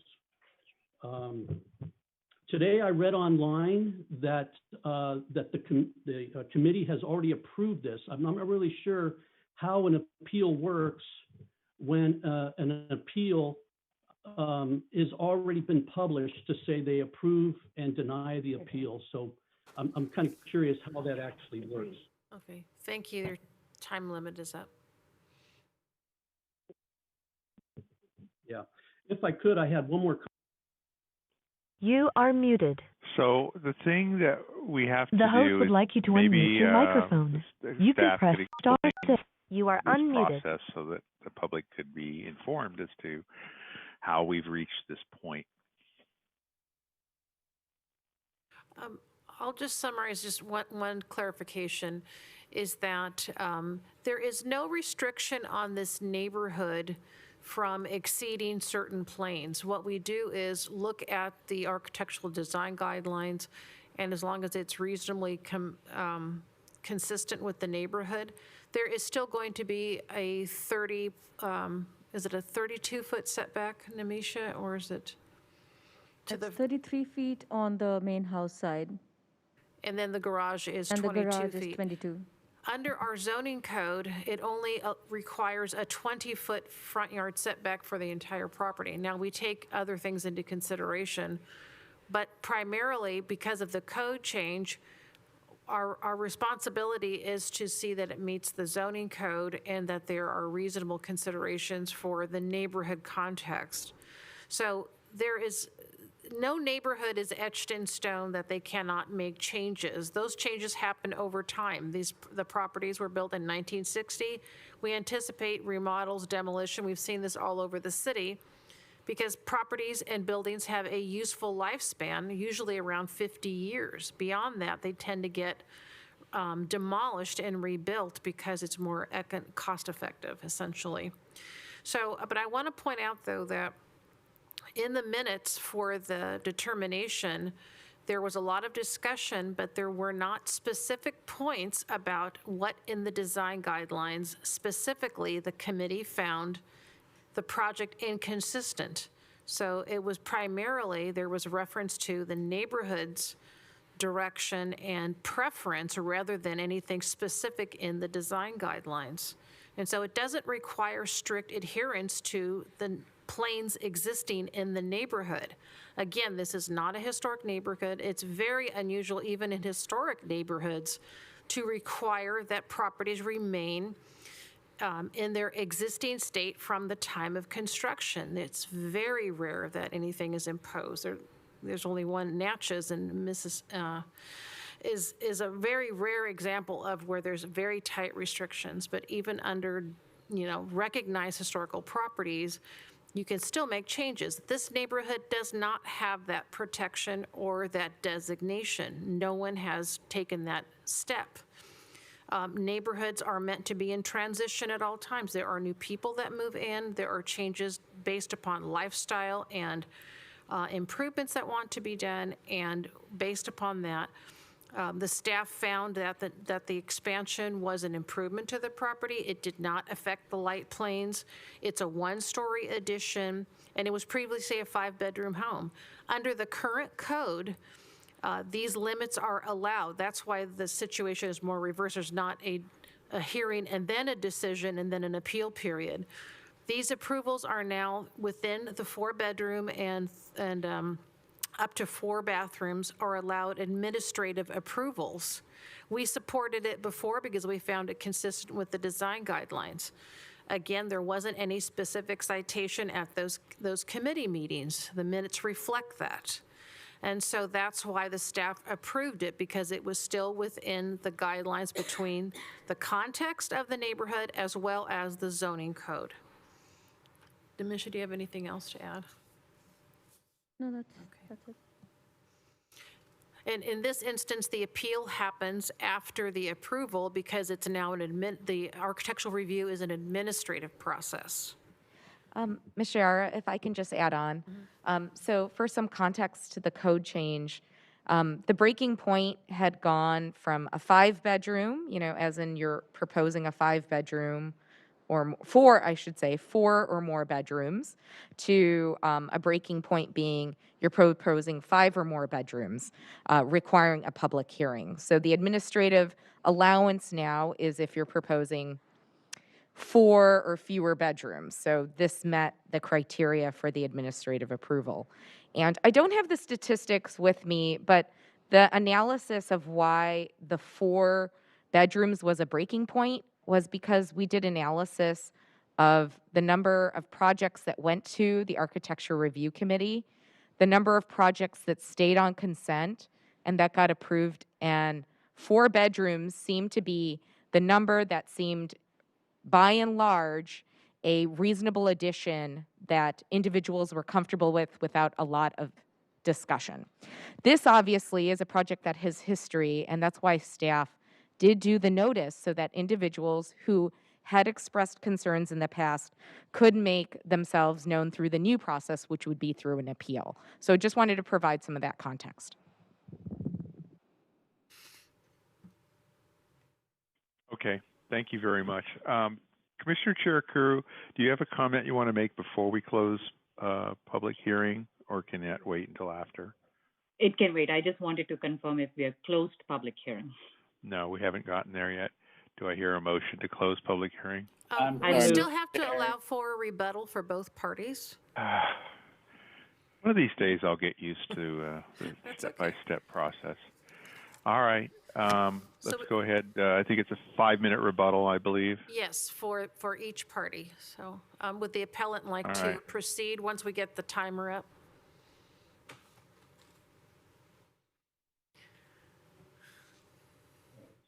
This is Dan Smith. I think that because I'm the person appealing, I would get the final, right? Yes. Rebuttal? It's okay, whoever, so whoever you want, yes. Yes, if you prefer to be the speaker, that's fine. Okay. Okay, we're ready. I think he would like to go last. Oh, I thought he I think he's, correct me if I'm wrong, but I think Dan Smith, you're asking to go last. That is correct. As the person appealing, I think I would get the final rebuttal, right? I agree with Mr. Smith. He does go last. Okay, thank you.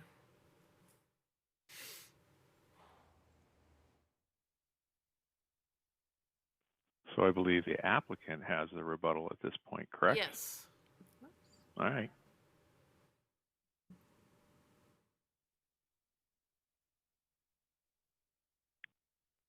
Hi, this is Edna again with my parents, James and Linda John. Okay, you can proceed. Okay. The only thing we'd like to say is that, yes, we'd like to echo that there have been many changes throughout time. This neighborhood was built in the 1960s. It is now 2020. It is not historical, and we would not bring projects up here if we didn't meet the city's guidelines. We are very careful. We've worked very hard to adjust and to meet a compromise between our neighbors' needs and also our needs. But again, it is a beautiful neighborhood, but it is not historical. And there have already been 4 houses in this neighborhood that have the same plans that we are proposing now.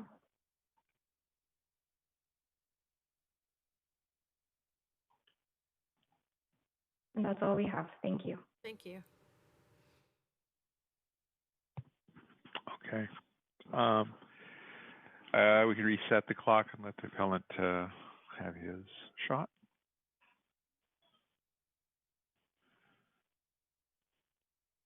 Okay, we're ready with the timer.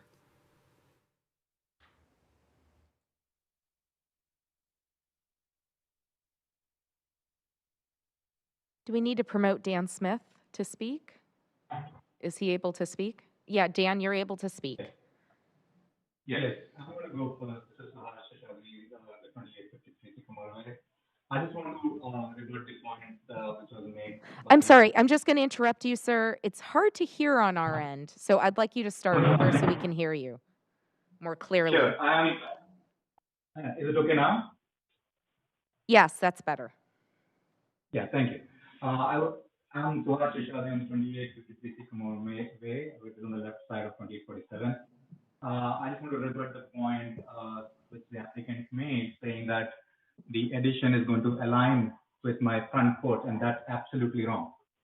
It adds 5 feet beyond my porch. Actually, I've measured it multiple times, and not only me, they have also marked it on the ground where it ends, and you can see that it is far beyond 4 feet to 4.5 feet beyond my front porch. And that's just beyond my front porch, where my front porch ends. But if you measure it with my front wall, it's 9 feet, and which is a huge addition. So that is one I wanted to mention. Second thing about this about the tree that was mentioned, it was there from decades, and it was before the applicants moved in, and before that, people who used to stay was there for decades. Again, like we never heard any complaints like that, and I'm not even sure that even I can do anything with that tree. And I think it's just an attempt to deviate from the real concern of the neighbors, that we are talking about trees of apple and some other trees. Anyway, that's what my rebuttal was. I'll give it to Dan. Yes, thank you. I would respectfully disagree with the characterization that increasing the garage by 3.5 feet does not break the plane. It absolutely, in my opinion, does. And if you look at the plans, I think it will confirm that. Another point that I think is important is, as the commission as some of the people on this planning commission remember, that back in July of 18, when this first came up, I believe it was Mr. Salome that even suggested, why don't you go consider looking it in the back, and even suggested that. And then we went to the meetings, we weren't able to reach compromise because they wouldn't change the design. But at the third meeting, and we're sort of going back to the city's position has always been that if it meets the setbacks and it meets the zoning code, it's harmonious with the neighborhood. And that's not exactly what the code says. The code requires, and in fact, if you look at the city resolution that they have submitted, that the city staff submitted, if you look at paragraph 3C, it specifically states that you as a planning commission have to find that your required finding is that the design and location of the development is keeping with the character of the neighborhood, not detrimental to the harmonious development.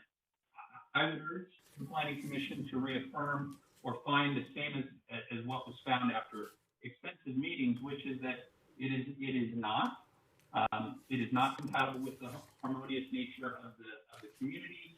And I would ask you to please, again, review the city guidelines. That is a separate criteria from simply saying that it complies with the zone. Let me just also comment that I know I didn't realize there was a protest over the Architectural Review Committee meeting. those two people who were on this were impartial, they were neutral, and the thought that that somehow is less fair than a community director who works for the city planner or works as a city staff made the decision without a hearing, that seems less impartial and fair than the one that Mr. and Mrs. Gion protested. Finally, let me just make an appeal to the Planning Commission on just fairness and due process. And you know, it's a very sad situation with our neighbors, and but I think that we have to look at what's the results of this. Mr. and Mrs. Gion live in a beautiful, spacious 2,300 square foot house. They have wonderful open space, like every person on Sycamore Way. They have the open space design. And quite frankly, if they lose this appeal, or if we win the appeal and it gets denied, they absolutely do not lose anything. Yes, they've lost time. We've all lost some valuable time, but they haven't lost their beautiful home and the open plan. If we, my wife and I, lose the appeal, and Suhas loses the appeal, we are now the homes that are boxed in. We are the homes that are the, you know, the eyesore of Sycamore Way. Our open space is permanently eliminated. My wife and I are going to retire in this home. We look out our bedroom windows and our kitchen window every day. And rather than having open space, we're going to have an extended wall, concrete, and 2 cars looking at it for a permanent thing. We will be the only homeowners in Sycamore that don't have the open space community. I thank you for your time and appreciate your consideration of our request. Thank you. All right. So now we're up to the point of entertaining a motion to close the public hearing. I move. I do want to acknowledge an additional communication received in support of this project, but I can move close of public hearing. Okay. Mr. Chair, who I'll second that. Anthony. Move to close. Anthony Becker, Commissioner Becker, second. We'll take it to the vote.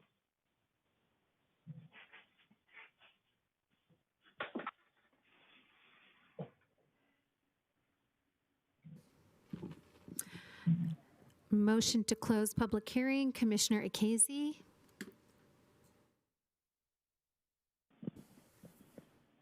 Commissioner Jane? Yes. Chair Salem? Yes. Commissioner Becker? Yes. Commissioner Biagini? Yes. Commissioner Cherukuru? Yes. Commissioner Hero? Yes. Thank you. The motion passes.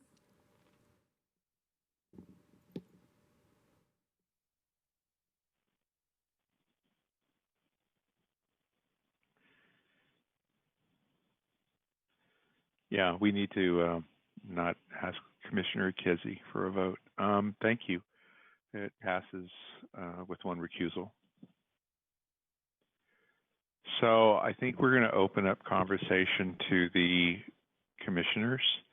I'm going to hold back on comments so that fresh input can be heard first, and then I see Commissioner Cherukuru and Commissioner Becker, so we'll start with Commissioner Cherukuru. Thank you, Chair. So I'll share my thoughts, and this is also just, we know this neighborhood. I'm very familiar with the neighborhood as well. I wanted to point out a similar situation, and I want to highlight that state law now prohibits cities from rejecting projects that meet local zoning and general plan standards unless a city can prove they're a health and safety hazard. And I highlight this because there is a similar jurisdiction around us that is going through a lawsuit right now in similar cases. When an applicant, and I've said this in the past, when an application is filed with the applicant has an expected criteria, design guidelines, zoning requirements, permit requirements that they have to adhere to with some standard, or expectation that they are meeting the standards, they are meeting the thresholds, they are meeting the requirements for a permit. When we go through a democratic process, such as a public hearing, there is a general umbrella that it meets the zoning ordinance code and it meets the general plan requirements. The basis here, which I think was the premise of the community development director's approval, was that this neighborhood generally has had, of course, we know other projects that have come again in the similar vein, but we have looked at it. Does it meet the zoning code? Does it meet the setback requirements? Does it meet the permit requirements? Does it meet safety requirements? Does it meet the general neighborhood compatibility requirements? So I'll preface my sentiments that the applicant, of course, they've gone back and forth, and I can only imagine. So it's hard for me to say that they have not lost anything. I think they've lost hundreds of thousands of dollars just to get to this point. So it's unfair to say that they do not lose anything. That said, it's also hard for me to opine on whether 2,300 square feet is sufficient for a family or 2,700 square feet is an excess for a family. That's an individual, personal opinion. We cannot go into privacy laws that way. I mean, that is the general premise of a zoning code. That's the general premise of an approval process. So my inclination is that this has met all the requirements. This has met the architectural, the community development director's approval process. It is in alignment with the state mandates almost on the Housing Accountability Act. I'd highly suggest people on the commission to go look into it because we're going to hear more of it. There is a large group that is generally enabling housing, and every project that comes and stalls and restalls with this kind of a hearing process, we are adding to the burden on the housing. So with that, I will state that I am in support of staff recommendation. I yield the chair. Okay, thank you. Commissioner Hero, please. Thank you, Chair. I have one question. There was some claims by the applicant that there were numerous properties in the same development area that had made similar modifications to their garage front property line. I would like to know if staff looked into that or found any validity to the other properties that were modified similarly. Yes, so as we pointed out in our presentation, there were 3 properties that had recent additions. So there was an approval in 2009 on 2842 Sycamore Way, which was a front addition of 456 square feet. In 2014, on 2803 Sycamore, there was a 302 square feet addition that was approved. It was a 4-bedroom addition, 4th bedroom addition. And then more recently, in 2019, on 2892 Sycamore Way, that was a full demolition and rebuild of a project of the existing house. So does that answer your question? It does, and I'm glad that staff verified that, because the claim of the appealing party that none of the houses have modified the front property line or the garage line beyond what it originally was, those claims are false, it sounds to me, and I'll be basing my decision on that. If I may also add, these are the 3 recent approvals, but in total there are other modifications and additions to other properties in this that we have record of that have been approved, but they were not as substantial, and that's why we did not. And they were like in 2004 and like earlier than that. That's why we did not point those out. Understood. So they may not be as substantial, but they were modified. That's correct. Thank you for your help. Okay, Commissioner Biagini. Okay, there we are. One question for clarification. I'm hearing two different, it seems to me, two different points about whether it's more or less than what the original plan was. One says it's actually decreased from the applicant. The appellant says, I think the appellant said it was increased. Can staff clarify whether or not there was an increase or a decrease in this new application compared to the previous application? So this application is different from the previous. Yes. Okay. So this application is different from the previous application in that this has a 48 square feet porch addition, whereas the earlier applications did not have that. So that kind of contributes to the 681 square feet addition total. So that's that. Also, so the final plan that was denied did have, okay, there you go. So final plan that was denied at the architecture committee did propose a 451 square feet addition to the house, 49 square feet addition to the garage. And so this is more than that. Irrespective, we would not go back and compare this application to that proposal, because this is a new application, and we would actually just base it on the current zoning standards in place, current design guidelines in place, and it does conform to that. And the difference between the previous application and this application, as I pointed out earlier, was that earlier application did have an additional bathroom addition, which this application does not, and also the porch addition. Okay. That was, all right, thank you very much. Let me just start off by saying it is sad that we have a neighborhood that's gone round and round, and I am hoping that whatever the outcome is, that the neighborhood comes back together. That said, as I see it, what we have in front of us, as Commissioner Chiriku talked about, you've got the zoning, state requirements, and the like, that this application conforms to. I also understand from the neighbors that what they're looking at is the character of the neighborhood, which is different from, checking a box list on zoning and the rest. So for me, it hinges on, does it alter the character of the neighborhood?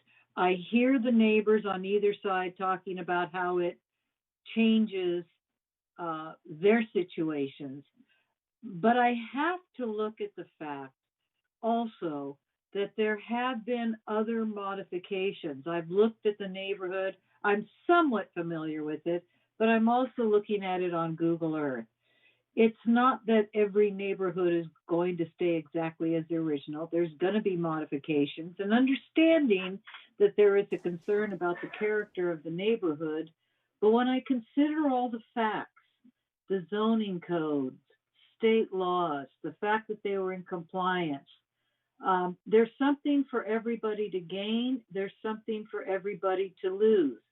It is my job to look at all of the facts, and on balance, I come to the conclusion that I would be supporting staff's recommendation, because I don't see it, from the really wonderful presentations that everybody did, as substantially changing a neighborhood that has changed over the years.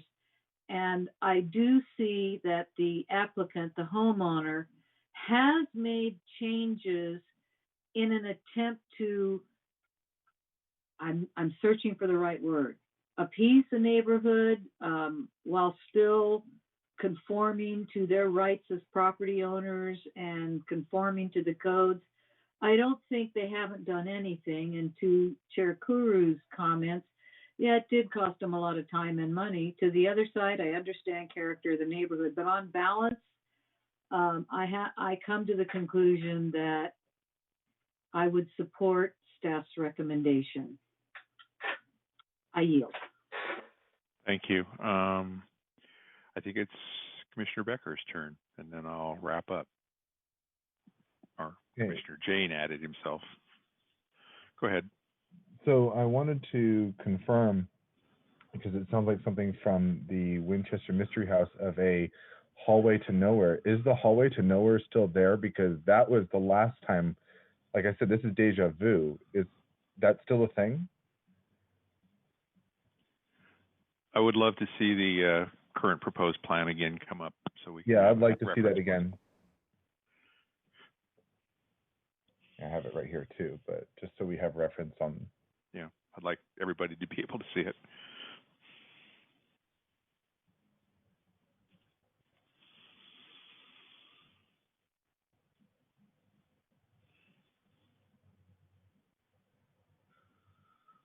Because I don't recall if you remember hearing that same line from 2018. Yeah, it's deja vu. Yeah, it's not there. It's not there. Okay. Okay, I yield. Okay, Commissioner Jane. Yeah, I have a question for staff and possibly a question to the appellant. The first question is to staff. I think I read somewhere that this was sort of a substandard sized garage. By making this change, are they being required to bring it up to a normal standard? Or if they left the garage as is and just move their driveway to the front, like so many other houses here, would that be possible? I believe the driveway is on the front in this plan. So No. What they wanted to do, they have a driveway that's curved, and they park into sort of the side rather than straight up front from the street. Yeah, that is correct. Yeah. So the existing driveway is curved and is towards the west of the garage. The entry is towards the west of the property, and they are changing the orientation of the garage to be front, parallel to the street. While if they did not, per our zoning code, if they did not do anything to their garage, it could stay in its legal non-conforming state. However, since they are making this change, we would require them to bring it to code now. The minimum dimensions for an interior clear garage is 20 feet by 20 feet. And currently, they have a 20 feet by 17 feet, 8 inches garage. So they would need to make it compliant to the code since they are making changes to the garage. And Gloria, correct me if I'm not correct. But we could grant a variant. We could grant a variance, right?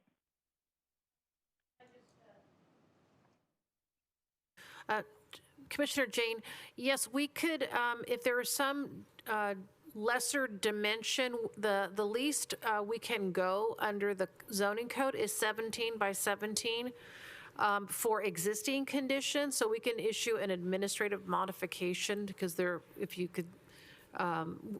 if there's support for that, there could be some reduction, but I believe it's still difficult to get 2 cars into that space. So if the area is available, we try to get the code requirement of the 20 by 20, since they still have 22 feet setback, which exceeds the minimum requirement by 2 feet. If I may add, right. if I may just add, Understand.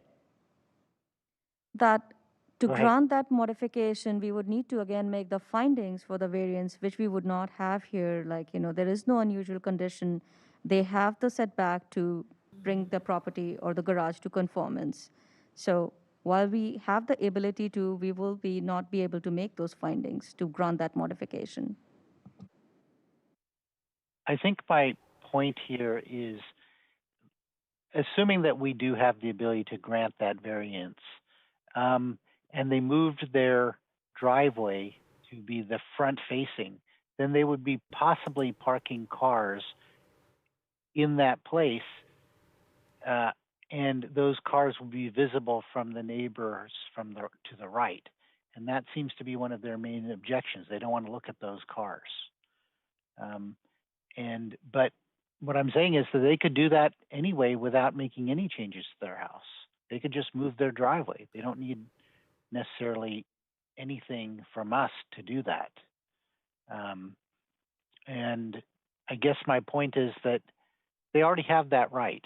So the fact that the neighbors are objecting to seeing those cars, I don't see as exactly under their control.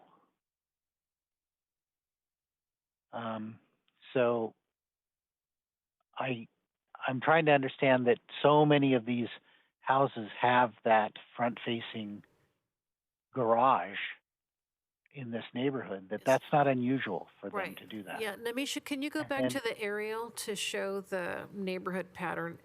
Yes, again, Commissioner Jane, you're correct that the majority of the homes in the neighborhood have the front-facing garages to the street. And again, whether someone chooses to park in their driveway or in the garage depends upon, if you're going to stay home for a while or that kind of thing. So that it's a fluid situation. Right. I mean, that's my point, is that it's their choice. If they want to move their driveway, they can just do it any time, and they can just park those cars there. I don't think that won't affect the character of the neighborhood.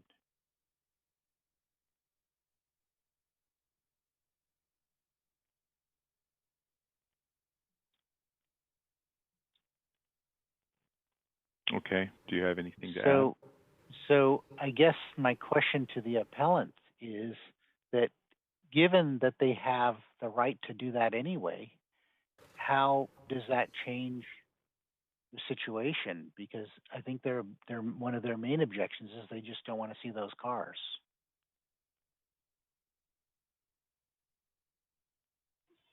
Is that a question to me, Dan Smith? It is. Okay, thank you. So there are many homes with driveways at the front, but as you look at the neighborhood, if you walk the neighborhood, all of them are paired up with the other driveways. I don't know the regulations specifically enough, but meaning it was designed, the whole neighborhood design was, and there's no question, there are definitely homes where you can park directly in the garage, but if you actually walk the neighborhood, hard to see in this picture, they're all paired together so that, again, each home still has the open space view from their house, and that's the whole design of the neighborhood. No one is looking at someone else's cars in the neighborhood because that's not how McKay designed it. I guess if your question is, I guess anybody who wants to enforce park can just change the garage orientation and put a driveway there. I don't know the rules to address it. I would just say that what we were looking at is you can't just look and say, well, yeah, other people park directly in the garage. You have to look at that house and notice that the way McKay designed it is they're paired up so that neither house is looking at someone else's car. Certainly Mr. and Mrs. Gion are not looking at Ms. Suhas's car. Why? Because they have the open space in their view. What you're doing is you're taking our view, which is on every house, and there's no addition that has done this, that blocks then the view that was designed for the homes. And I don't know if that answers your question because I don't know the regulations on it. I see your perspective, so yeah. Okay. Do you have any other questions or comments, Commissioner Jane? No, thank you. That's it.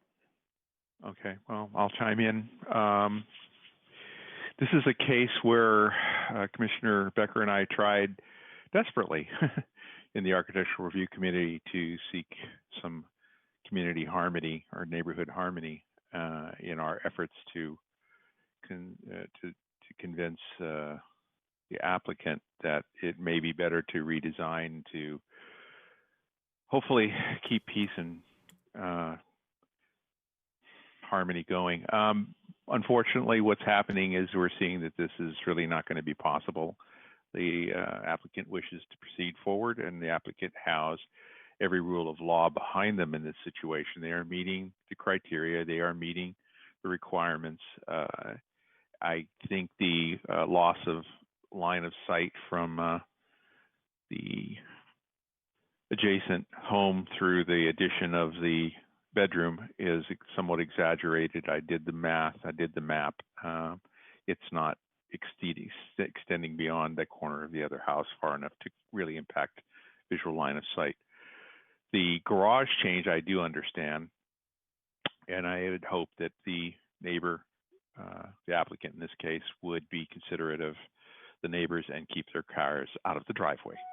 But that is their right to park in the driveway. So now we're faced with the situation where we as the Planning Commission may hope for harmony and peace in the neighborhood, but when there is no clear, obvious way to achieve it, we must resort and return to what is within the legal limits of the applicant to proceed with their home. And I cannot, in good conscience, support the appeal in this case simply because they are in all ways inside the requirements. So, any other last comments?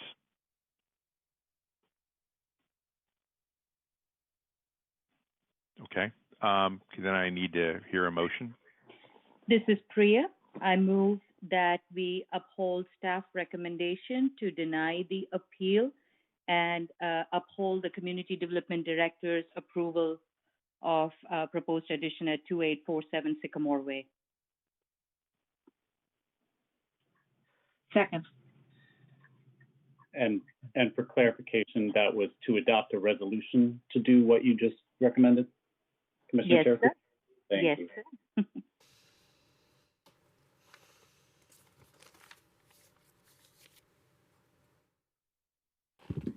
The motion was seconded by Nancy Biagini. Yes.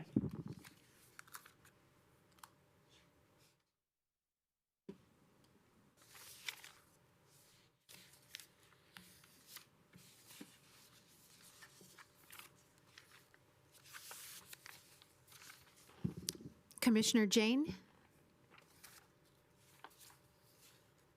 Yes. Chair Salam.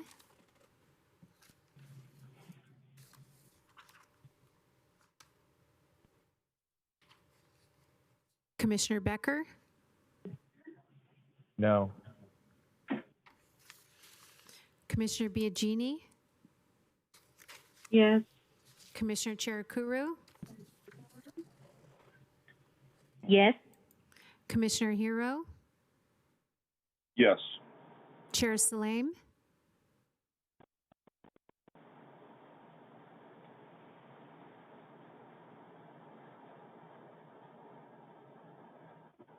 Oh, I'm sorry. I thought I had already voted yes. I was talking to mute. Yes. Thank you. The motion passes. Thank you.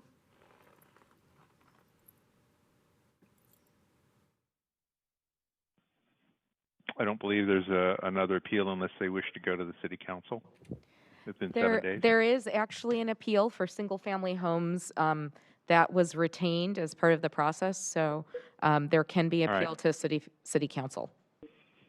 Thank you. Within 7 days. Correct. Okay, that's the last public hearing item.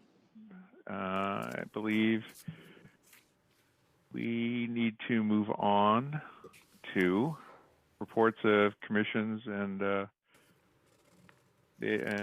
board liaison and committee. announcement of other items? Any announcements by staff or commissioners? This is Rena Brio. I just want to share that I think some of you were present, certainly, but the City Council did consider changes to, creating work plan items that would be brought forward annually in terms of any new agenda items to allow boards and commissions to make those agenda items. The council discussion on that asked for more clarity from the governance committee. And so that item will go back to the governance committee for more clarification, and then we'll go back to the city council. So just wanted to keep you guys posted on that topic. There was also discussion at last night's planning commission meeting, city council meeting, today's planning commission, about another governance committee item, which was related to removing the early consideration process. That was part one. And then part two, having sort of an expanded public outreach policy that was refreshed and that might take advantage of some other groups, organizations that could augment the outreach that staff does. And so that is getting fleshed out further. And particularly the action was, though, to remove the early consideration process. I believe there are some projects in the pipeline that may still move forward with an early consideration hearing. And once again, early consideration is when people propose general plan amendments that they go to a council hearing, relatively early in the process and get a read on whether to continue or to stop. So there was a determination to end that process. However, what was still left open for staff to come back and flesh out and bring forward more information on was what would be a public outreach and public community benefits policy that would allow for more robust community outreach and discussion of community benefits.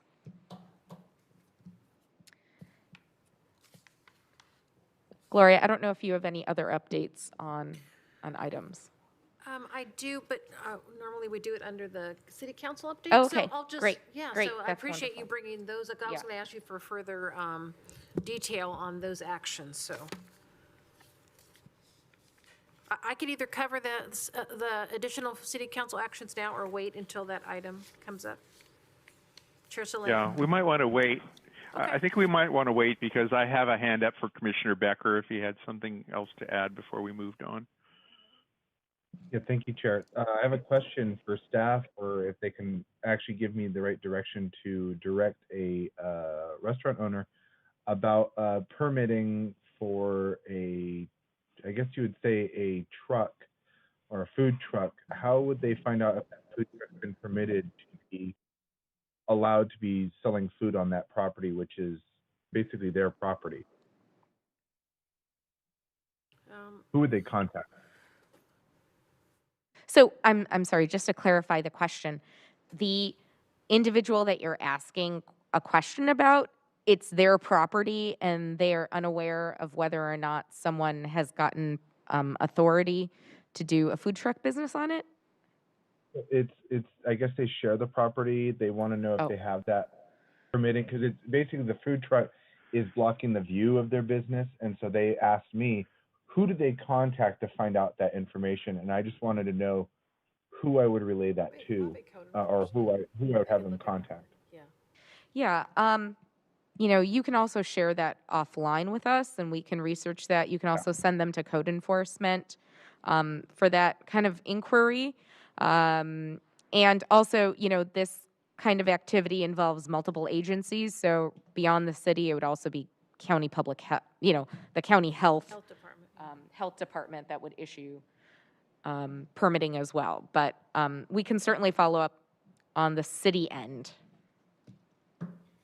Sounds good. Sounds good. Thank you. I don't want to make more work for Elizabeth, but I've had a couple of contacts by the public recently that I really didn't understand where to send, and I've kind of forwarded or CC'd her on them. Yeah. So maybe that would be another approach. Yeah. Yeah, Chair Salim, as your liaison, please just copy me because I will probably have the most direct information regarding the dispersal of those requests, and I actually did take care of both of those. So I have put out Thank you, contacts to both of those. So happy to help you anytime, and greatly appreciate the referral. Excellent. Good. I will make sure that it's you that gets it. Thank you. Thank you. So I guess is that anything else under item 1, announcements? No? Okay. Travel and training reports. Requests to attend trainings.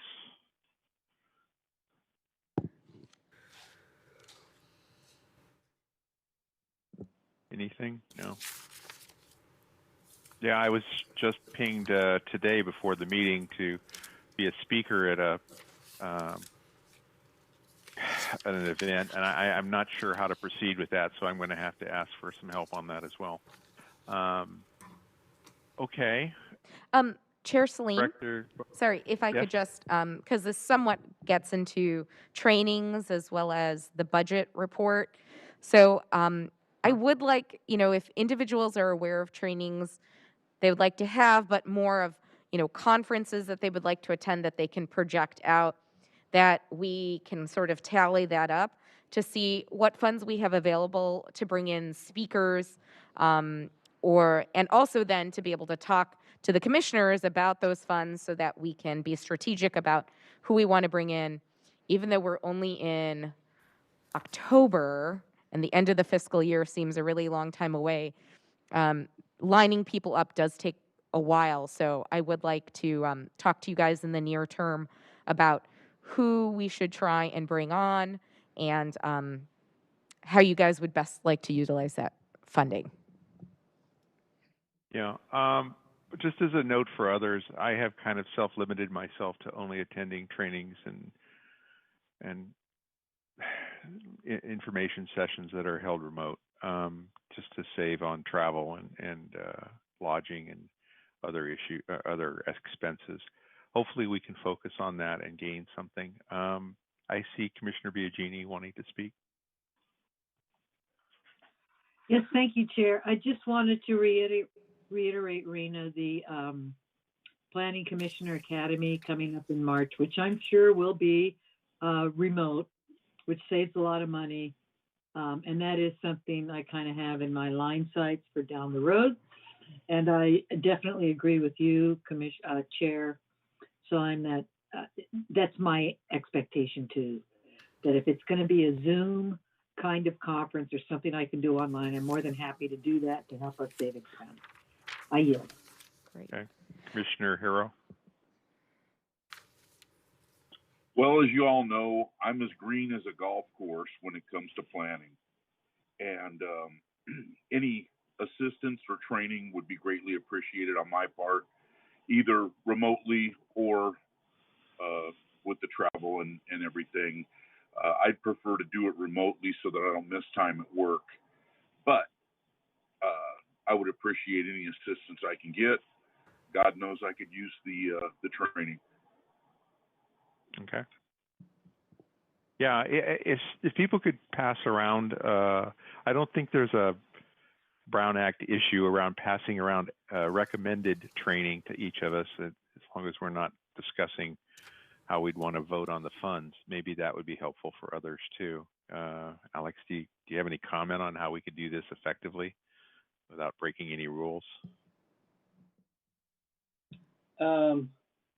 I agree with the Xander. Yeah, it's okay. It's not the first time I've been called Alex in my life. I'm so sorry. It's all good.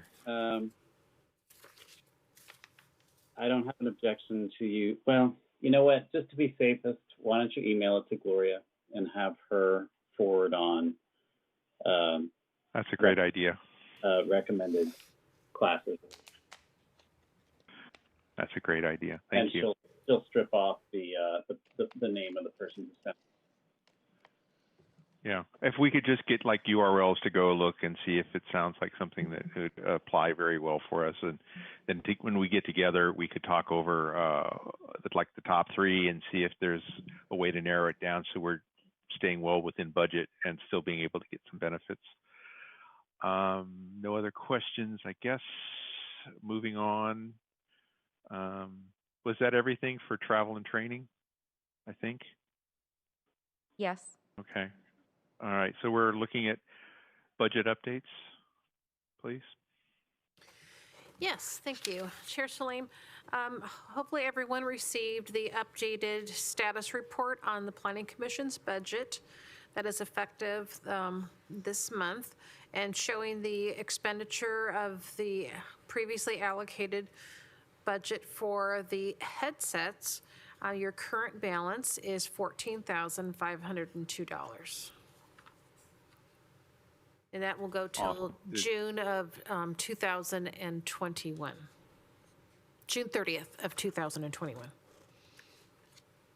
So did that include my power adapter cable? Yes. That's all awesome. all those technology equipment order. Okay. Great. Because I almost lost mine and I was kind of panicking, but I found it. So upcoming agenda items. Yeah, so at our next meeting on October 28th, we will have a study session for the Patrick Henry specific plan.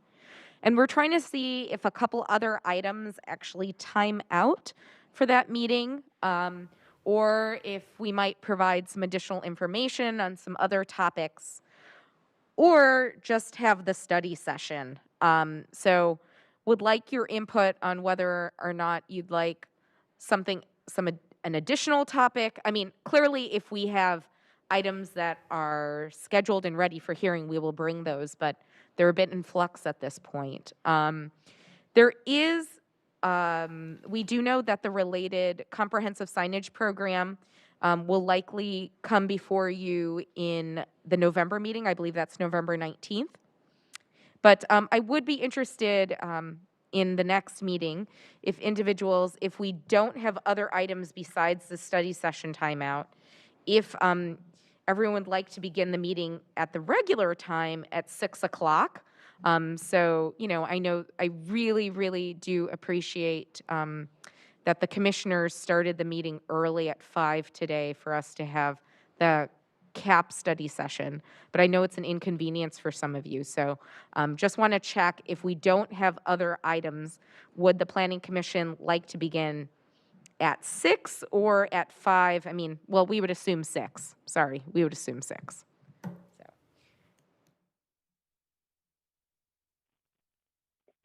Either time is okay with me. This is Commissioner Case. Yeah, I can say either time. Also, I want to be considerate of the working commissioners so that we don't impact their day. This is Priya. I'm open to. I'm open to whatever works for the majority. Either way is fine with me. This is Nancy. Yeah, either time is fine with me. If you're looking at maybe something else to add to that, I know San Jose has been considering what's called opportunity housing. Might be an interesting topic to have a little explanation about that. Thank you for that suggestion. Just curious, this is Commissioner Hero. Just curious on the study session projected time, the length of time for the next study session. Yeah, we are going to allocate an hour and a half for study sessions, given the feedback from the Planning Commission about really an hour not being sufficient often. So we will be assuming an hour and a half for our next study session on the Patrick Henry specific plan on the 28th. So it's more a matter of if we begin at 5 or we begin at 6. Well, being as how an hour and a half is allocated just for, I think maybe an earlier start would benefit some of us. Sure. Appreciate that. Yeah. You may want to add in an extra 20 minutes for technical difficulties. Good idea. Sorry. Oh my God. So we're talking 5 o'clock? Yeah, Yeah, I think so. And are we going to have, were we talking more on the agenda that night too, or are we just talking study session? We're still trying to figure that out. So there are a couple things that are ready, but also could possibly not be ready. Cool. Thank you. Okay. So city council actions? May I ask one question, Chair? Sure. Go ahead. Oh, thank you. Commissioner Casey. I understand the city's working on updating the zoning code, and eventually it's coming in front of the Planning Commission for us to review. Is that right? Correct. Yeah. I can give you a So, really quick status update if you'd like, Commissioner Casey, or do you have a specific question? Yeah, I do. So based on what I've been hearing over the last few months, the zoning code change is going to be a very significant update to our code, and it seems like there are going to be many changes that we're going to be reviewing. And so I am wondering if the Planning Commission can review the updates in segments instead of being asked to review all the changes at once in a single session, because I just don't see how we can have a reasonable and thoughtful deliberation if we have to go over a huge amount of stuff all at once with very short notice, which is how it usually works. Absolutely, Commissioner Casey. I think we will plan on multiple study sessions on the various chapters to acquaint you all before we bring the item forward. Okay, so that's really great, but can we vote on each chapter as well, or several chapters at once, so that we don't have to say yay or nay to the total package? I don't know. I think we would have to talk about that with Assistant City Attorney Abby. I don't know if it would be normal to break up a hearing on an item into multiple parts of approval. Right, but excuse me. I'm sorry, Commissioner. I was just going to say, you will have to vote on an ordinance, on recommending approval of an ordinance that adopts the entire zoning code. But in advance of doing that, you could approve a chapter in concept. You could have sort of sub-votes before that, leading up to your ultimate vote on the entire code. But there would have to be one vote on the entire code at the end. Okay, what you're saying makes total sense, and yeah, if we could do that, I think the process will work much better for everyone.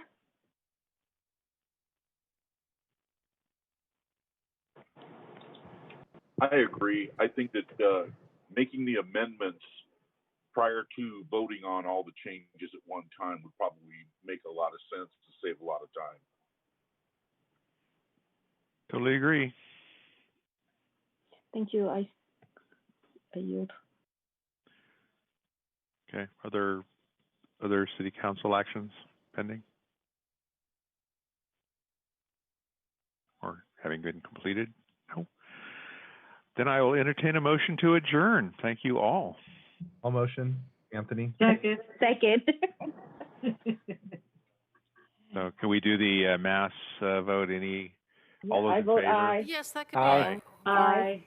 Thank you very much. Thank you. Thank you. Thank you, Jeff. Thank you, everyone. Bye, everyone. Bye. Have a good Good evening. night, everyone.